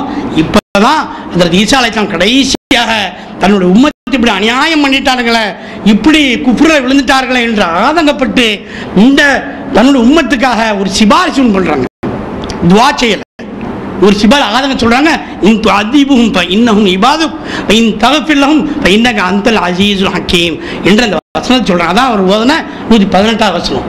யா அல்லாஹ் நீ இவங்களை தண்டிக்கலாம், இவன் உன்னுடைய படைப்பு தான், உன்னுடைய அடியார்கள் தான், ஆனால் நீ மன்னித்தாயானால் நீ யாவையும் மீட்டவனாம் முன்னறிவுடையாமல் இருக்கிறாய் என்று இந்த வசனத்தை அவர்கள் அங்கே ஓதுறாங்க. நல்லா கவனிக்கணும், நீ மன்னித்தானான்னு சொல்லிட்டு நீ கஃபூருர் ரஹீம்னு சொல்லலை, நீ மன்னிக்கக்கூடியவனா இருக்கிறான்னு சொல்ல, நீ அஸீஸுல் ஹக்கீமா இருக்கிறான்னு தான் சொல்றாங்க. என்ன காரணம்? கியாமத்தால் வந்துருச்சு, இனிமே அவர் மன்னிக்கப்பட போறது இல்லை. ஆனால் ஈசா அலைஹிஸ்ஸலாம் தன்னோட உம்மத்தை இப்படி பண்ணிட்டானுங்களே என்ற ஆதங்கத்தில் சொல்லிட்டு இப்படி சொல்ல, நீ கஃபூருர் ரஹீம்னு சொல்லலை, அஸீஸுல் ஹக்கீம்ன்ற வார்த்தையை சொல்லிட்டாங்க. இப்போ அல்லாஹ் தஆலா கியாமத் நாளில் நடக்கக்கூடிய இந்த செய்தியை, அந்த மஹ்ஷர் மைதானத்தில் நடக்கக்கூடிய செய்தியை குர்ஆனிலே பதிவு செய்திருக்க காரணம் என்ன? அதுக்கு அடுத்த நடந்த அந்த நிகழ்ச்சி நமக்கு அறிவிக்கிறது. இந்த வசனம் வந்த உடனேயே இமாம் இப்னு கதீர் ரஹ்மத்துல்லாஹி அலைஹி தன்னுடைய தஃப்சீரில் எழுதியிருக்கிறாங்க. செய்த அபூதர் ரலியல்லாஹு தஆலா அன்ஹு அவர்கள் ரிவாயத் செய்கிறார்கள். இந்த ஹதீஸை ரசூல் ஸல்லல்லாஹு அலைஹி வஸல்லம் அவர்கள் இரவு பூரா நின்று வணங்கி இந்த வசனத்தை ஓதுறாங்க. இதே வசனம் ஏன் நாமளும் அல்லாஹ்வுடைய படைப்பு தான், நாமளும் அல்லாஹ்வுடைய அடியார்கள் தான், நாமளும் பாவம் செய்கிறோம், நம்மளையும் அல்லாஹ் தஆலா தண்டிக்கலாம். ஆனால் நாயம் ஸல்லல்லாஹு அலைஹி வஸல்லம் நமக்காக அல்லாஹ்விடம் துஆ கேட்கிறாங்க. இந்த அதிபுஹும் இன்னஹும் இபாதுக், யா அல்லாஹ் இவர்களும் உன்னுடைய அடியார்கள் தான், நீ தண்டிக்கலாம், ஆனால் நீ அவர்களை மன்னிப்பாயானால் இன்னக அன்தல் அஸீஸ் ஹக்கீம் என்று தன்னுடைய ஹபீப் நம்முடைய உம்மத்துக்காக துஆ செய்ய வேண்டும் என்பதற்காக அல்லாஹ் சுப்ஹானஹு வ தஆலா நாளை கியாமத் நாள் நடக்கக்கூடிய அந்த செய்தியை இப்பொழுது முற்படுத்தி குர்ஆனிலே பதிவு செய்து நமக்கு ஈடேற்றத்தை தந்திருக்கிறான். ரசூல் ஸல்லல்லாஹு அலைஹி வஸல்லம் சொல்றாங்க, இந்த வசனம் அபூதர் ரலியல்லாஹு தஆலா அவர்கள் சொல்றார்கள், இந்த வசனத்தை இரவு பூரா ரசூலுல்லாஹ் ஓதுறாங்க. ஓதிட்டு அதிகாலை நேரம் சையதுனா ஜிப்ரீல் அலைஹிஸ்ஸலாம் கேட்குறாங்க, கையேந்துறாங்க, யா அல்லாஹ் உம்மத்தி, யா அல்லாஹ் உம்மத்தின் துஆ செய்றாங்க. அழுது ஒரு இரவு பூரா விழுந்து கடைசியாக ஜிப்ரீல் அலைஹிஸ்ஸலாம் வந்து என்ன காரணம் நீங்கள் அழுவுறீங்க, அல்லாஹ் கேட்டு விட சொல்கிறான்னு சொல்லும் பொழுது என்னோட உம்மத்துகளுடைய நிலை என்ன, என்னோட உம்மத்து நிலை என்னன்னு கேட்கும்போது தான் உம்மத்து அல்லாஹ் மன்னிக்கணும்னு சொல்ல உடனே சரி நான் ஜிப்ரீல் அலைஹிஸ்ஸலாம் அல்லாஹ்ட்ட போகிறாங்க, பதிலை வாங்கி கொண்டு வருகிறார்கள். சொன்னாங்க, யா ரசூலுல்லாஹ், அல்லாஹ் தஆலா உங்களோட பிரார்த்தனையை ஏற்றுக்கொண்டால் உங்களோட உம்மத்தை மன்னித்து விடுவான் சொல்கிறாங்க. இதை வச்சு தான் நாயம் ஸல்லல்லாஹு சொன்னாங்க, இந்த துஆவின் அடிப்படையில் தான் அல்லாஹ் தஆலா நாளை கியாமத் நாளில் எனக்கு ஷஃபாஅத் செய்யக்கூடிய அனுமதியை தந்தான்னு சொல்கிறாங்க. என்னைத்திருக்கிறீர்களே, அல்லாஹ் சுப்ஹானஹு வ தஆலா திருக்குர்ஆனில் சொல்கிறான், சொன்னாங்க, நாளை மனிதர்கள் அவர் அமலை கொண்டு சுவனத்திற்கு போக மாட்டார்கள், ஏன்னா அமல் காசு பெறாது, என்னுடைய ரஹமத்தை கொண்டு தான் போவார்னு சொல்லியிருக்கான். அந்த ரஹமத்தில் யாருன்னு சொன்னால் ரஹமத்துல் ஆலமீன் கண்மணி நாயகம் ஸல்லல்லாஹு அலைஹி வஸல்லம் அவர்கள் தான். இதைத்தான் நாம் முதலாவது இரண்டாவது சொன்னோம். அன்று ரசூலுல்லாஹி ஸல்லல்லாஹு அலைஹி வஸல்லம் நூரே முஹம்மதியாக இருந்தார்கள், இந்த துனியாவில் அவர்கள் ரசூலே முஹம்மதியாக இருந்தார்கள், நாளை மஹ்ஷர் மைதானத்தில் ஷஃபாஅத்தே முஹம்மதியாக இருப்பார்கள். அன்று நமக்கு ஷஃபாஅத் செய்வார்கள். அந்த ஷஃபாஅத்துக்கு அல்லாஹ் சுப்ஹானஹு வ தஆலா அன்றைய தினத்திலேயே அதர் ஈசா அலைஹிஸ்ஸலாம் வாழ்க்கையில் ஈசா அலைஹிஸ்ஸலாமுடைய உம்மத்தின் மூலமாக ஈசா அலைஹிஸ்ஸலாம் மூலமாக ஒரு பதிலை வர வைத்து அந்த பதில் மூலமாக அல்லாஹ் தஆலா நம்மளை காப்பாற்றினான்னு சொன்னால் அல்லாஹ் சுப்ஹானஹு வ தஆலா அந்த ஹபீபை மட்டுமல்ல, அந்த ஹபீபோட இருக்கக்கூடிய நம்ம இந்த உம்மத்தாய நம்மை அல்லாஹ் எவ்வளோ தூரம் நேசிக்கிறான், எவ்வளோ தூரம் பிரியம் வைத்திருக்கான் என்பதை வெளியாகிறது. அந்த பிரியத்தை அந்த நேசத்தை கொண்டு அல்லாஹ் தஆலா ஈடேற்றத்தை தந்து விடுவான். இப்போ அந்த இடத்துல மக்கள் யாருக்கும் கூடிய பெரிய சம்பவம் என்னன்னு சொன்னால், இந்த மக்கள் எல்லாரும் சிலவர் முத்துக்குவியில் இருப்பாங்க, ஆனால் 500 ஆண்டு காலம் மற்ற மக்கள் எல்லாம் அந்த மஹ்ஷர் மைதானத்திலே ஹீட்டு தாங்க முடியாமல் அவர்கள் நின்று கொண்டிருப்பார்கள். அந்த நேரத்தில் தான் என்ன செய்யறதுன்னே தெரியாது. ஏதாவது தீர்ப்பு வந்துட்டா நல்லா இருக்குமே, என்னமா ஆயிட்டு விசாரணையே ஆரம்பிக்க மாட்டேங்குது என்று அவர்கள் கதி கலங்கி போயிருப்பாங்க. அந்த நேரத்தில் அத்தனை மக்கள் சேர்ந்து முடிவு பண்ணி வாங்க நம்ம எல்லாரும் ஆதம் அலைஹிஸ்ஸலாம் ஓடுவோம்னு சொல்லி அதாவது ஆதம் அலைஹிஸ்ஸலாம் ஓடுறாங்க. ஆதம் அலைஹிஸ்ஸலாம் சொல்லி நீங்கள் தானே எங்களுடைய தந்தை, எங்களுக்காக சிபாரிசு செய்யக்கூடாதா என்று கேட்கும்போது அது ஆதம் அலைஹிஸ்ஸலாம் அவர்கள் நான் அல்லாஹ் தஆலா என் மேலே கோபமாக இருக்கலாம் என்று அவர் ஒரு சம்பவத்தை சொல்லுவாங்க. ஏன் கோபமாக இருக்கணும்? அன்று அல்லாஹ் தஆலா அந்த மரத்தை நெருங்க வேண்டாம்னு சொன்னால் நான் நெருங்கிட்டேன், அதனால எனக்கு கோபமாக இருக்கணும் ஒரு காரணம் சொல்லுவாங்க. இப்போ ஒவ்வொரு நபிமார்களும் அடுத்தடுத்த நபிமார்கிட்ட அனுப்புவாங்க. இந்த ஈசா அலைஹிஸ்ஸலாம் அவர்கள் ஆதம் அலைஹிஸ்ஸலாம் அவர்கள் நூஹ் அலைஹிஸ்ஸலாம் அனுப்புவாங்க. இந்த நூஹ் அலைஹிஸ்ஸலாம் இப்ராஹிம் அலைஹிஸ்ஸலாம் அவரிடம், இப்ராஹிம் அலைஹிஸ்ஸலாம் மூசா அலைஹிஸ்ஸலாம் அவரிடம், மூசா அலைஹிஸ்ஸலாம் ஈசா அலைஹிஸ்ஸலாம் அவரிடம், ஈசா அலைஹிஸ்ஸலாம் ரசூல் ஸல்லல்லாஹு அலைஹி வஸல்லம் விடுவாங்க. இதில் முக்கியமான செய்தி என்னன்னு சொன்னால், இந்த பாருங்க, இந்த முந்தைய சமுதாயத்தில் எல்லாருமே இந்த துனியாவில் வாழும்போது நபியை விட்டு விரண்டு ஓடிக்கொண்டிருந்தார்கள். ஆனால் அந்த மைதானத்தை நபியை நோக்கி ஓடிக்கொண்டிருப்பார்கள். அல்லாஹ் தஆலா எப்படி பேட்டையை மாற்றி போச்சுதான் பாருங்க. இந்த துனியாவில் அந்த நபியை அழைத்தாங்க, விரண்டு ஓடினார்கள். ஆனால் நாளைக்கு கியாமத் நாளில் அவர்கள் நெருங்கி ஓடுவார்கள். ஆனால் நபிகளால் ஒன்றுமே செய்ய முடியாது. ஆனால் நாயகம் ஸல்லல்லாஹு அலைஹி வஸல்லம் அவர்களை விரண்டு ஓடவில்லை, நாம் எல்லோருமே அவரோடு இணைந்தோம். அந்த காரணத்தினால நம்முடைய அந்த பொருட்கள் அல்லாஹ் தஆலா மற்றவர்களுக்கும் வாய்ப்பு கொடுத்து ரசூல் ஸல்லல்லாஹு அலைஹி வஸல்லம் அவர்களை நோக்கி ஓடுவார்கள். ரசூல் ஸல்லல்லாஹு அலைஹி நோக்கி ஒன்று ரசூல் ஸல்லல்லாஹு அலைஹி வஸல்லம் அவர்கள் நேராக அல்லாஹ்விட்ட போயிடுவாங்க. அல்லாஹ்வுடைய முன்னால் சஜிதா செய்வார்கள். அல்லாஹ் சுப்ஹானஹு வ தஆலா எவ்வளோ தூரம் நாடுறானோ அவ்வளோ தூரம் சஜிதாவிலேயே இருப்பார்கள். அல்லாஹ் தஆலா சொல்லுவான், நபியே நீங்கள் எந்திரிங்க, முகத்தை காட்டுங்கள், நீங்கள் சிபாரிசு செய்யுங்கள், உங்களுக்கு சிபாரிசு ஏற்றுக்கொள்ளப்படும் என்று அந்த அல்லாஹ் தஆலா சொல்ல இவங்களுக்கு சிபாரிசு செய்வார்கள் என்பதையும் நம்ம ஹதீஸில் பார்க்குறோம். ஒரே ஒரு விஷயத்தை மட்டும் நான் சொல்லி இன்ஷா அல்லாஹ் இந்த ஒரே முடிவு செய்வேன். கண்டிப்பாக தேர்வுகளில் அன்று அந்த மஹ்ஷர் மைதானத்திலையும் நமக்கு ஷஃபாஅத் செய்யக்கூடிய, நமக்கு துணையாக கண்மணியாக வரக்கூடியவர்கள் அந்த கண்மணி நாயகம் ஸல்லல்லாஹு அலைஹி வஸல்லம் அவர்கள் தான். அதனால நம்ம நூல் முஹம்மதியா முதல் ஷஃபாத் முஹம்மதியா வரை என்ற இந்த தலைப்பை இதுக்கு நாம் கொடுத்தோம். ஷஃபாத் எந்த இடத்துலாம் செய்வாங்க? 3 இடங்களும் செய்வாங்க. ரசூல் ஸல்லல்லாஹு அலைஹி வஸல்லம் ஒரு ஹதீஸை சொன்னாங்க, அன்று யார சொல்ல நான் உங்களை எங்கே தேடுறது அப்படின்னு சொல்லும்போது, நான் ஹவுஸுல் கௌசர் அருகிலே இருப்பேன், நான் சிராத்துல் முஸ்தகீம் பாலத்தின் அருகிலே இருப்பேன், நான் மீசான் தராசின் பக்கத்தில் இருப்பேன் என்று 3 இடத்தை சொன்னாங்க. கண்ணியத்திற்குரியவர்களே, இந்த ஹதீஸ் இன்னைக்கு சொல்லணுங்கிறதுக்காக காலையில் அதில் சுலைமான் அலைஹிஸ்ஸலாம் அவர்கள்ட்ட ஒரு விளக்கம் கேட்டேன். ரசூல் ஸல்லல்லாஹு அலைஹி வஸல்லம் ஹதீஸில் ஹவுஸுல் கௌசர் தடாகத்தில் இருப்பேன், அல்லது சிராத்துல் முஸ்தகீம் பாலத்தில் இருப்பேன், அல்லது மீசான் தராசின் பக்கம் இருப்பேன்னு சொன்னாங்களா? அது ரசூல் ஹவுஸுல் தடாகத்திலும் இருப்பேன், சிராத்துல் முஸ்தகீம் பாலத்திலும் இருப்பேன், மீசான் தராசின் பக்கமும் இருப்பேன்னு சொன்னாங்களா? ஹதீஸ் எப்படி இருக்குது? ஏன்னா 2க்கும் வித்தியாசம் இருக்குது. ஊரில் நீங்கள் வர்றீங்க, எங்கள் வீட்டு ஒரு கல்யாணம், காக்கா உங்கள் கல்யாணத்துக்கு வருவேன், நீங்கள் அன்றைக்கி கல்யாணத்தை எங்கே இருப்பீங்கன்னு கேட்குறீங்க. நான் சொல்கிறேன், நான் மேடைக்கு பக்கம் இருப்பேன், அல்லது சமையல் இடத்துல இருப்பேன், அல்லது என் வீட்டில் இருப்பேங்க. அப்போ நான் ஒரே நேரத்துக்கு 3 இடத்துல இருக்க முடியாது. ஒன்று இங்கே இருக்கணும், இல்லை அங்கே இருக்கணும், இல்லை அங்கே இருக்கணும். இப்போ நாயகம் ஸல்லல்லாஹு அலைஹி வஸல்லம் இந்த ஹதீஸில் நான் ஹவுஸுல் கௌசர் தடாகத்தின் பக்கத்தில் இருப்பேன், அல்லது மீதான் தராசின் பக்கம் இருப்பேன், அல்லது சிராத்துல் முஸ்தகீம் பக்கம் இருப்பேன்னு சொன்னா ஒரே இடத்துல அவங்க இருக்க மாட்டார்கள் என்பது தெரியும். ஆனால் ரசூல் ஸல்லல்லாஹு அலைஹி வஸல்லம் சொல்றாங்க, நான் தடாகத்தின் பக்கத்திலும் இருப்பேன், மீதான் தராசின் பக்கத்திலும் இருப்பேன், சிராத்துல் முஸ்தகீம் பாலத்திலும் இருப்பேன் என்று சொன்னால் ஒரே மனிதர் 3 இடத்துல எப்படி இருக்க முடியும்? இதுவே இன்னொரு சான்றாவது. இந்த நாயகம் ஸல்லல்லாஹு அலைஹி வஸல்லம் அவர்கள் நம்மை போன்றவர் அல்ல, அவர்களுக்கு நமக்கு வித்தியாசம் இருக்குது. அவன் ஒரே இடத்துல தான் இருக்க முடியும். அன்று அல்லாஹ் தஆலா இந்த ரஹ்மத்துல் ஆலமீன் அவர்களை 3 இடத்திலையும் வைத்து விடுகிறான் என்று சொன்னால் அது எப்படி என்பது நமக்கு தெரியாது, அல்லாஹ்க்கு தான் தெரியும். 3 இடத்தில் நாயகம் ஸல்லல்லாஹு அலைஹி வஸல்லம் இருப்பார்கள். 3 இடத்தில் இருக்கக்கூடிய காரணம் யாருக்காக இருக்கிறாங்க? உம்மத்துக்காக. ஹவுஸுல் கௌசர் தடாகத்திலே ஒரு பானத்தை போட்டுவார்கள். ஏன்? அந்த வெயிலுடைய அந்த தாக்கம் தாங்க முடியாமல் இருக்கும்போது அந்த ஹவுஸுல் கலாத்தை போட்டுவார்கள். அந்த யாருக்கெல்லாம் போட்டுப்படுகிறதோ அவருக்கு ஹவுஸுல் அந்த அந்த மாஷர் வெளியில் அவர்களுக்கு தாகம் தீர்ந்துவிடும், மீண்டும் தாகமே எடுக்காது. இது ரசூலுல்லாஹ் மூலமாக நமக்கு கிடைக்கும் முதலாவது ரஹமத். 2வது, அவர்கள் மீதான் தராசின் பக்கத்தில் இருப்பாங்க. ஏன் மீதான் தராசின் பக்கத்தில் இருக்கும்? என்ன காரணம்? கண்ணியத்திற்குரியவர்களே, ஒரு உதாரணத்தை கொண்டு பார்க்கணும். இப்போ நான் இங்கேருந்து நிறைய எக்கச்சக்கமாக லக்கேஜ் எடுத்துகிட்டு போனேன். 30 கிலோவுக்கு மேலே போனால் ஏர்போர்ட்டில் அடிஷனல் சார்ஜ் போட்டாங்க. ஆனால் அதே சமயம் டியூட்டி ஆஃபீஸர் எனக்கு ஒரு ஆள் தெரியும், அவர் வந்துடுறா, நான் வந்து வர்றாங்கன்னு வர்றாரு, அங்கே வந்து நின்றுக்கிறாரு. 30 கிலோ 35 கிலோ இருக்குது.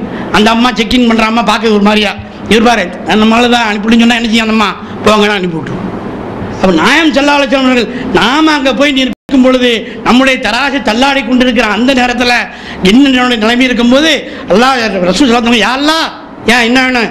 என் உம்மத்து அனுப்பிவிடு, எல்லாத்தையும் போயிட்டு வாங்கன்னு அனுப்பிவிட்டோம். சுப்ஹானல்லாஹ். ரசூலுல்லாஹ் எதுக்காக நிற்கிறோம் பாருங்க? நம்முடைய எடைக்குறைவு. ஒரு மனிதர் இருப்பார், நேரடியாக தட்டி இப்படி நிற்கும், பாவத்தட்டு கதி கலங்கி போய் இருப்பார்.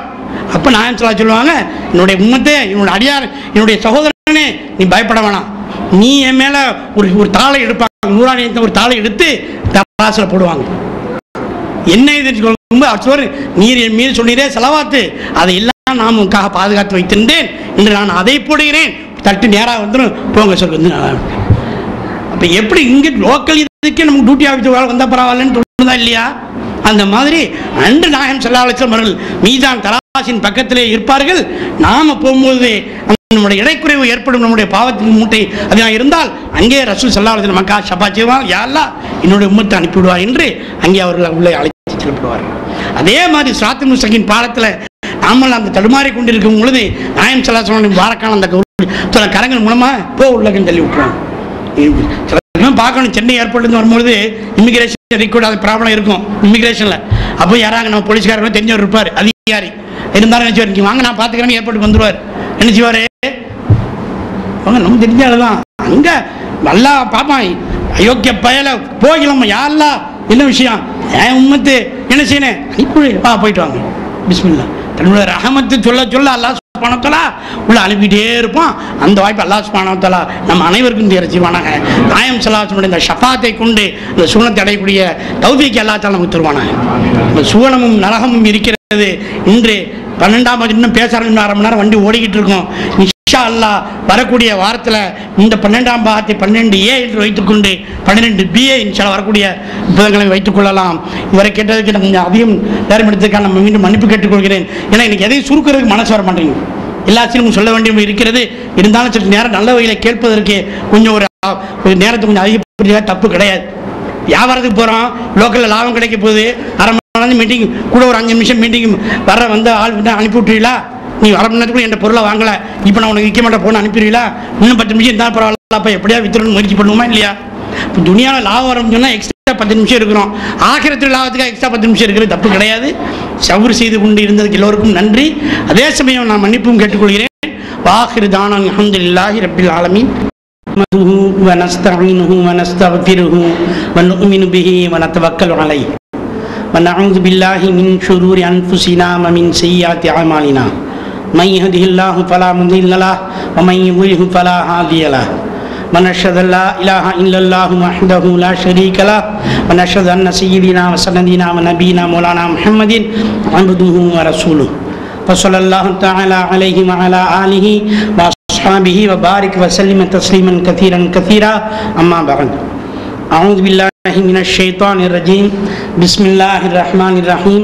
سبحانك لا علم لنا إلا ما علمتنا إنك أنت العليم الحكيم. رب اشرح لي صدري ويسر لي أمري واحلل عقدة من لساني يفقهوا قولي. ربي زدني علما وارزقني فهما وتفهيما. மரியாதைக்கும் கண்ணியத்திற்கும் உரிய வருகை இருந்திருக்கக்கூடிய ஆலிம் பெருந்தாவியவர்களே, இன்னும் மற்ற ஏனைய ஆலிம்களே, இல்லாமல் அல்லாஹ்வின் நல்லடியார்களே, தாய்மார்களே, மற்ற எல்லாருங்க கவனிங்க. அங்கே சாயா கிளீன் பண்ணிக்கிறோங்க. இல்லாமல் அல்லாஹ் சுப்ஹானஹு வ தஆலாவுடைய அளப்பெரும் கருணையினாலும் கண்மணி நாயகம் எம்பெருமான் முஹம்மது முஸ்தபா ஸல்லல்லாஹு அலைஹி வஸல்லம் அவர்களுடைய துஆ பரக்கத்தை கொண்டும் அவனே ஆரம்பித்து தந்த நூறல் முஹம்மதியா முதல் ஷஃபாஅத்துல் முஹம்மதியா வரை என்ற நம்முடைய இந்த தொடர் பயானிலே 12 பாகங்களை சிறப்பான முறையில் அல்லாஹ் முடிக்க வைத்து இன்றைய கடைசி பாகத்தில் நிறைவாக முடிப்பதற்கு தௌஃபீக் செய்திருக்கிறான். புகழும் நன்றியும் அல்லாஹ்வுக்கு தான். இப்பொழுது நான் கேட்க இருக்கிற ஒரு கேள்வி, நாம் இப்பொழுது எங்கே இருக்கிறோம்? சாலவே எங்கே இருக்கிறோம்? நம்ம டி பிளாக்ல இருக்கிறோம். மறந்துட்டாருன்னு நினைக்கிறேன். போன வாரம் நாம மாஷர் மைதானத்தில் இருந்து கொண்டிருக்கிறோம் இல்லையா? நாம் இப்பொழுது மஹ்ஷர் மைதானத்திலே நின்று கொண்டிருக்கிறோம். மஹ்ஷர் மைதானத்தில் மனிதனுடைய நிலை என்ன என்பதை தெரிந்து கொள்வதற்கு ஒரே ஒரு ஹதீஸ் போதும். நாயகம் ஸல்லல்லாஹு அலைஹி வஸல்லம் அவர்கள் சொன்ன ஒரு விஷயம் போதும் மஹ்ஷர் மைதானத்திலே மனிதனுடைய நிலை என்ன என்பதற்கு. நாயகம் ஸல்லல்லாஹு அலைஹி வஸல்லம் சொன்னதாக ஒரு ஹதீஸிலே பதிவு செய்யப்படுகிறது. அந்த திடலிலே எல்லோரும் முழு நிர்வாணமாக இருப்பார்கள். முழு நிர்வாணமாக இருப்பார்கள் என்று கேள்விப்பட்ட உடனே அன்னி ஆயிஷா சித்திகா ரலியல்லாஹு தஆலா அன்ஹா அவர்கள் பதட்டப்பட்டு போய் கதறி, யார சூழலா என்ன விபரீதம் இது? ஒரு பார்த்துக்கொள்ள மாட்டாங்களா? ஆண்களும் இருப்பார்களே பெண்களும் இருப்பார்கள் சொல்லும் பொழுது நாயகம் ஸல்லல்லாஹு அலைஹி வஸல்லம் சொன்னாங்க, அன்று ஒவ்வொரு மனிதனும் தன்னுடைய நிலையை கண்டு நடுங்கி போயிருப்பான். அவனுக்கு அந்த நிலையில தான் நிர்வாணமாக இருப்பதை கொண்டு நாணமோ அல்லது தன் எதிராவில் இருக்கக்கூடிய நிர்வாணமாக இருக்கக்கூடிய அந்த பெண்ணை பார்த்து ரசிக்கக்கூடிய மனநிலையிலோ அவன் இருக்க மாட்டான் சொன்னாங்க. இது ஒன்று போதும்.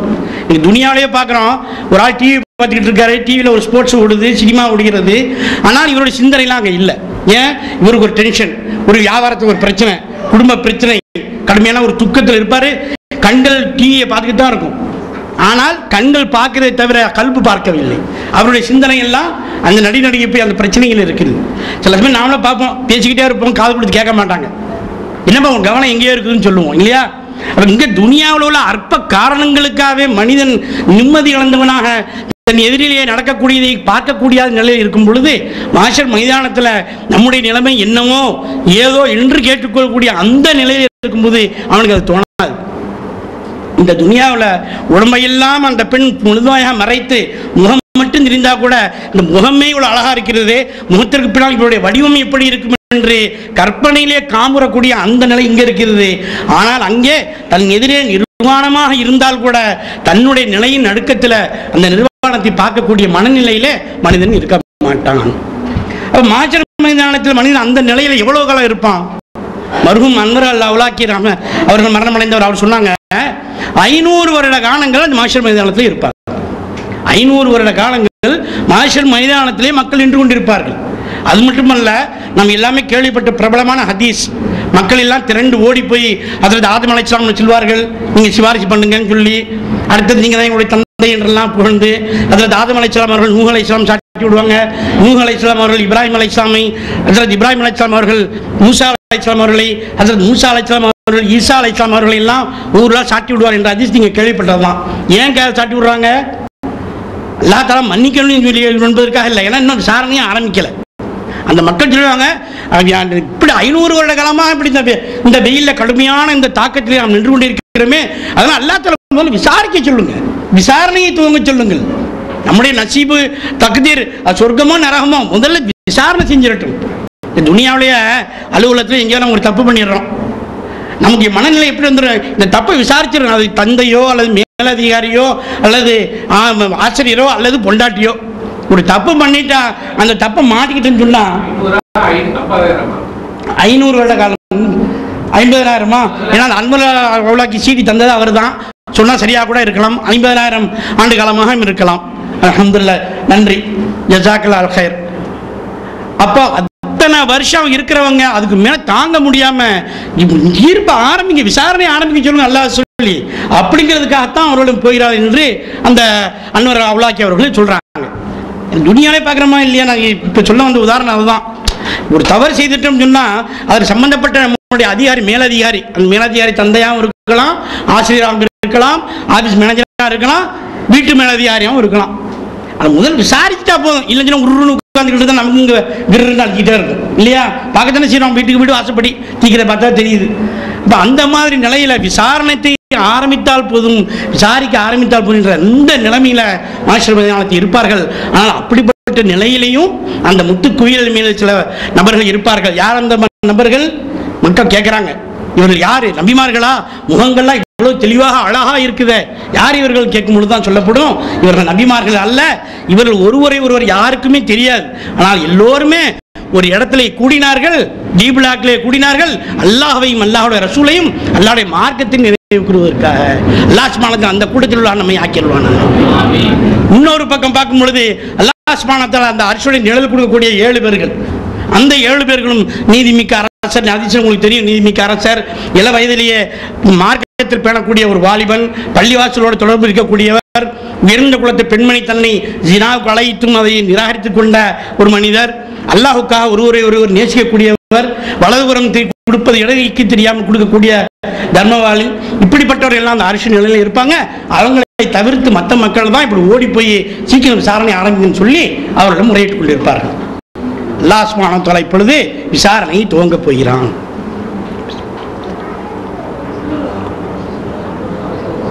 யாரை விசாரிப்பான்? முதலாக அல்லாஹ் சுப்ஹானஹு வ தஆலா ஹஜ்ரத் நூஹ் அலைஹிஸ்ஸலாமுடைய உம்மத்தை அழைக்கிறான்.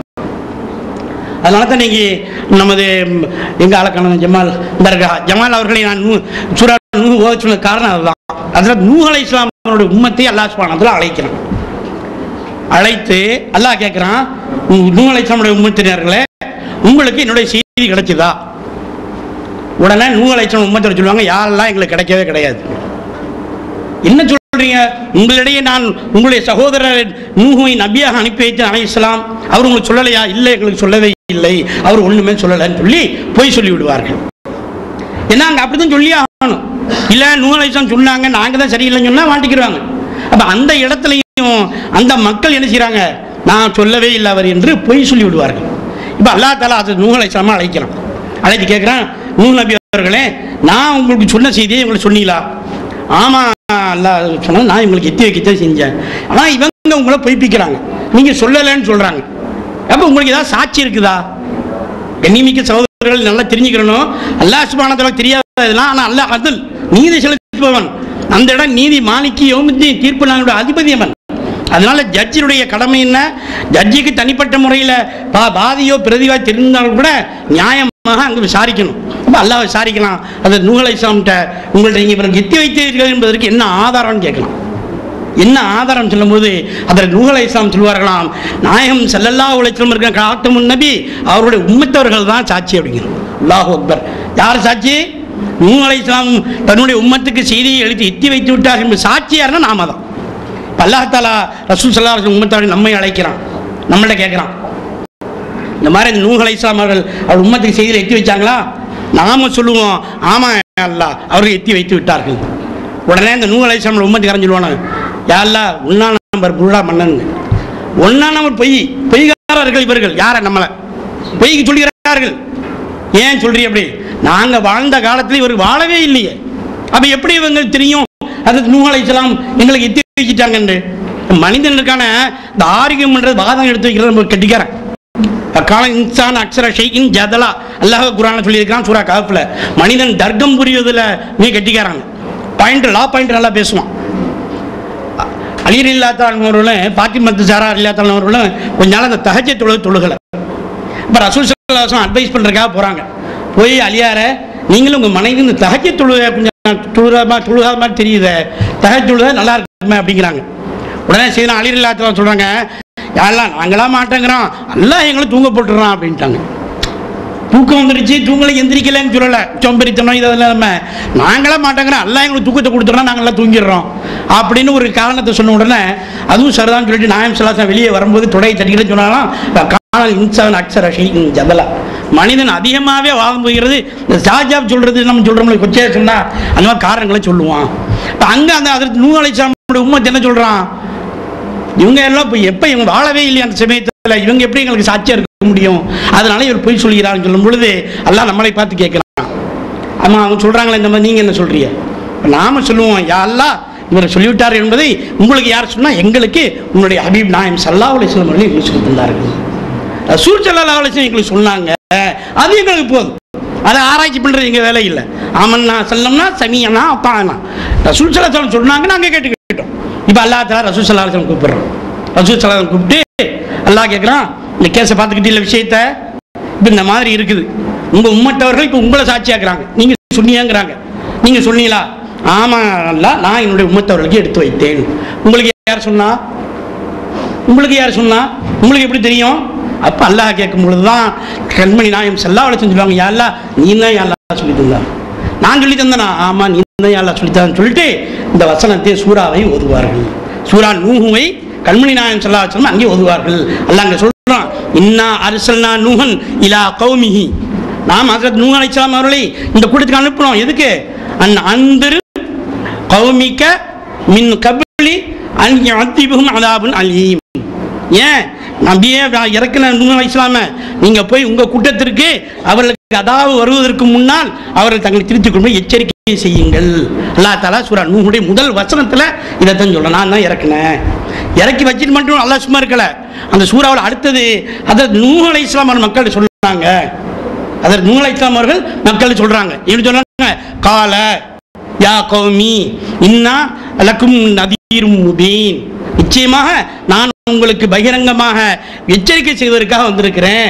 அனைபுதுல்லாஹ், நீங்க அல்லாஹ்வை வணங்குங்கள், வத்தகூஹு, நீங்க அல்லாஹ்வுக்கு அஞ்சுங்கள், வாத்தியூன் ததான் சார் வாத்தியூன், அப்ப நீங்க அல்லாஹ்வுக்கு அடிபணியுங்கள், யக்ஃபிர்லக்கும் மின் துனூபிக்கும், உங்களுடைய பாவங்களை உங்களுக்கு அல்லாஹ் மன்னிப்பான் என்று ஹஜ்ரத் நூஹ் அலைஹிஸ்ஸலாம் சொன்னார்கள்.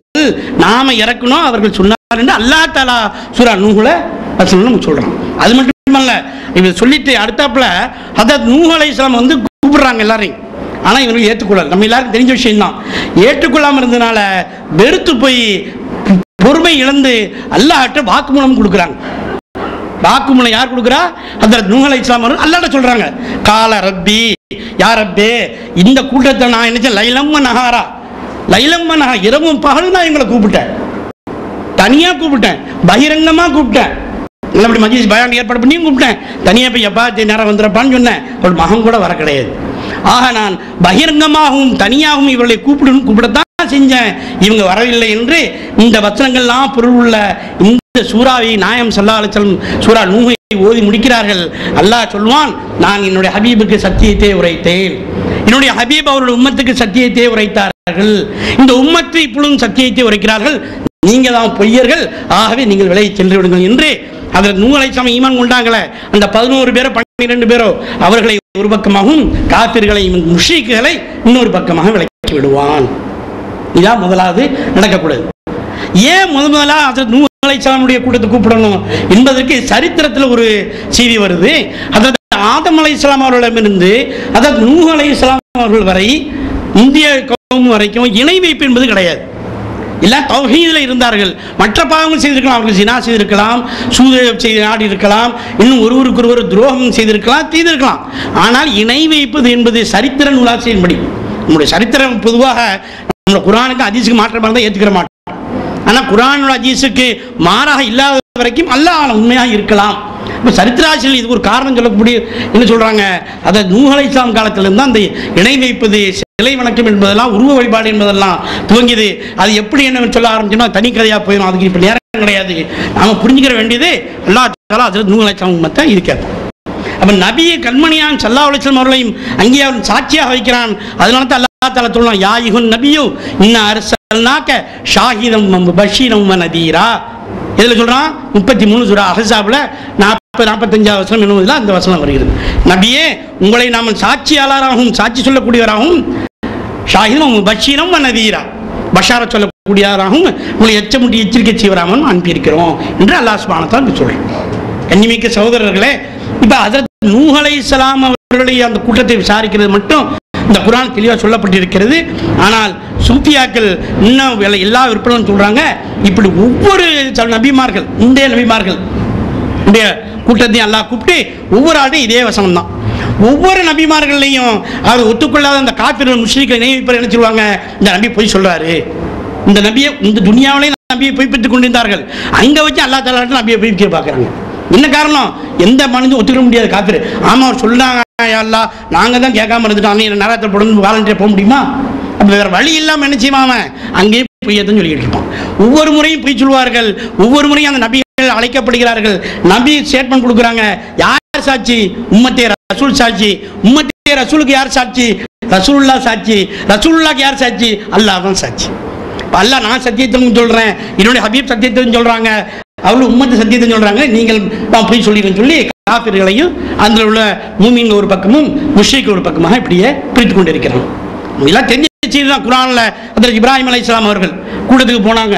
கூட்டத்தை பார்த்து சொல்கிறாங்க, தாவா செய்கிறாங்க. நிறைய பேர் சொல்லிங்கிறது ஹஜ்ரத் இப்ராஹிம் அலைஹிஸ்ஸலாம் இந்த நட்சத்திரங்களை பார்த்து வசனம் வருதுல, இதுதான் இந்த தெய்வம் சொன்ன உடனே என்னமோ இப்ராஹிம் அலைஹிஸ்ஸலாம் நட்சத்திரத்தை தெய்வம் ஏற்றுக்கிட்ட மாதிரி சொல்லுவாங்க. அல்லாஹ் காப்பாற்று நவுது பில்லாஹி. நிச்சயமாக அது தாவா செய்கிறாங்க. இப்படி தாவா செய்யறோடைய பாணி என்ன சொன்னால், நம்ம தமிழில் சொல்லுவாங்கல்ல, ஆடுற மாட்டை ஆடி கறக்கணும், பாடுற மாட்டை பாடி கறக்கணும்.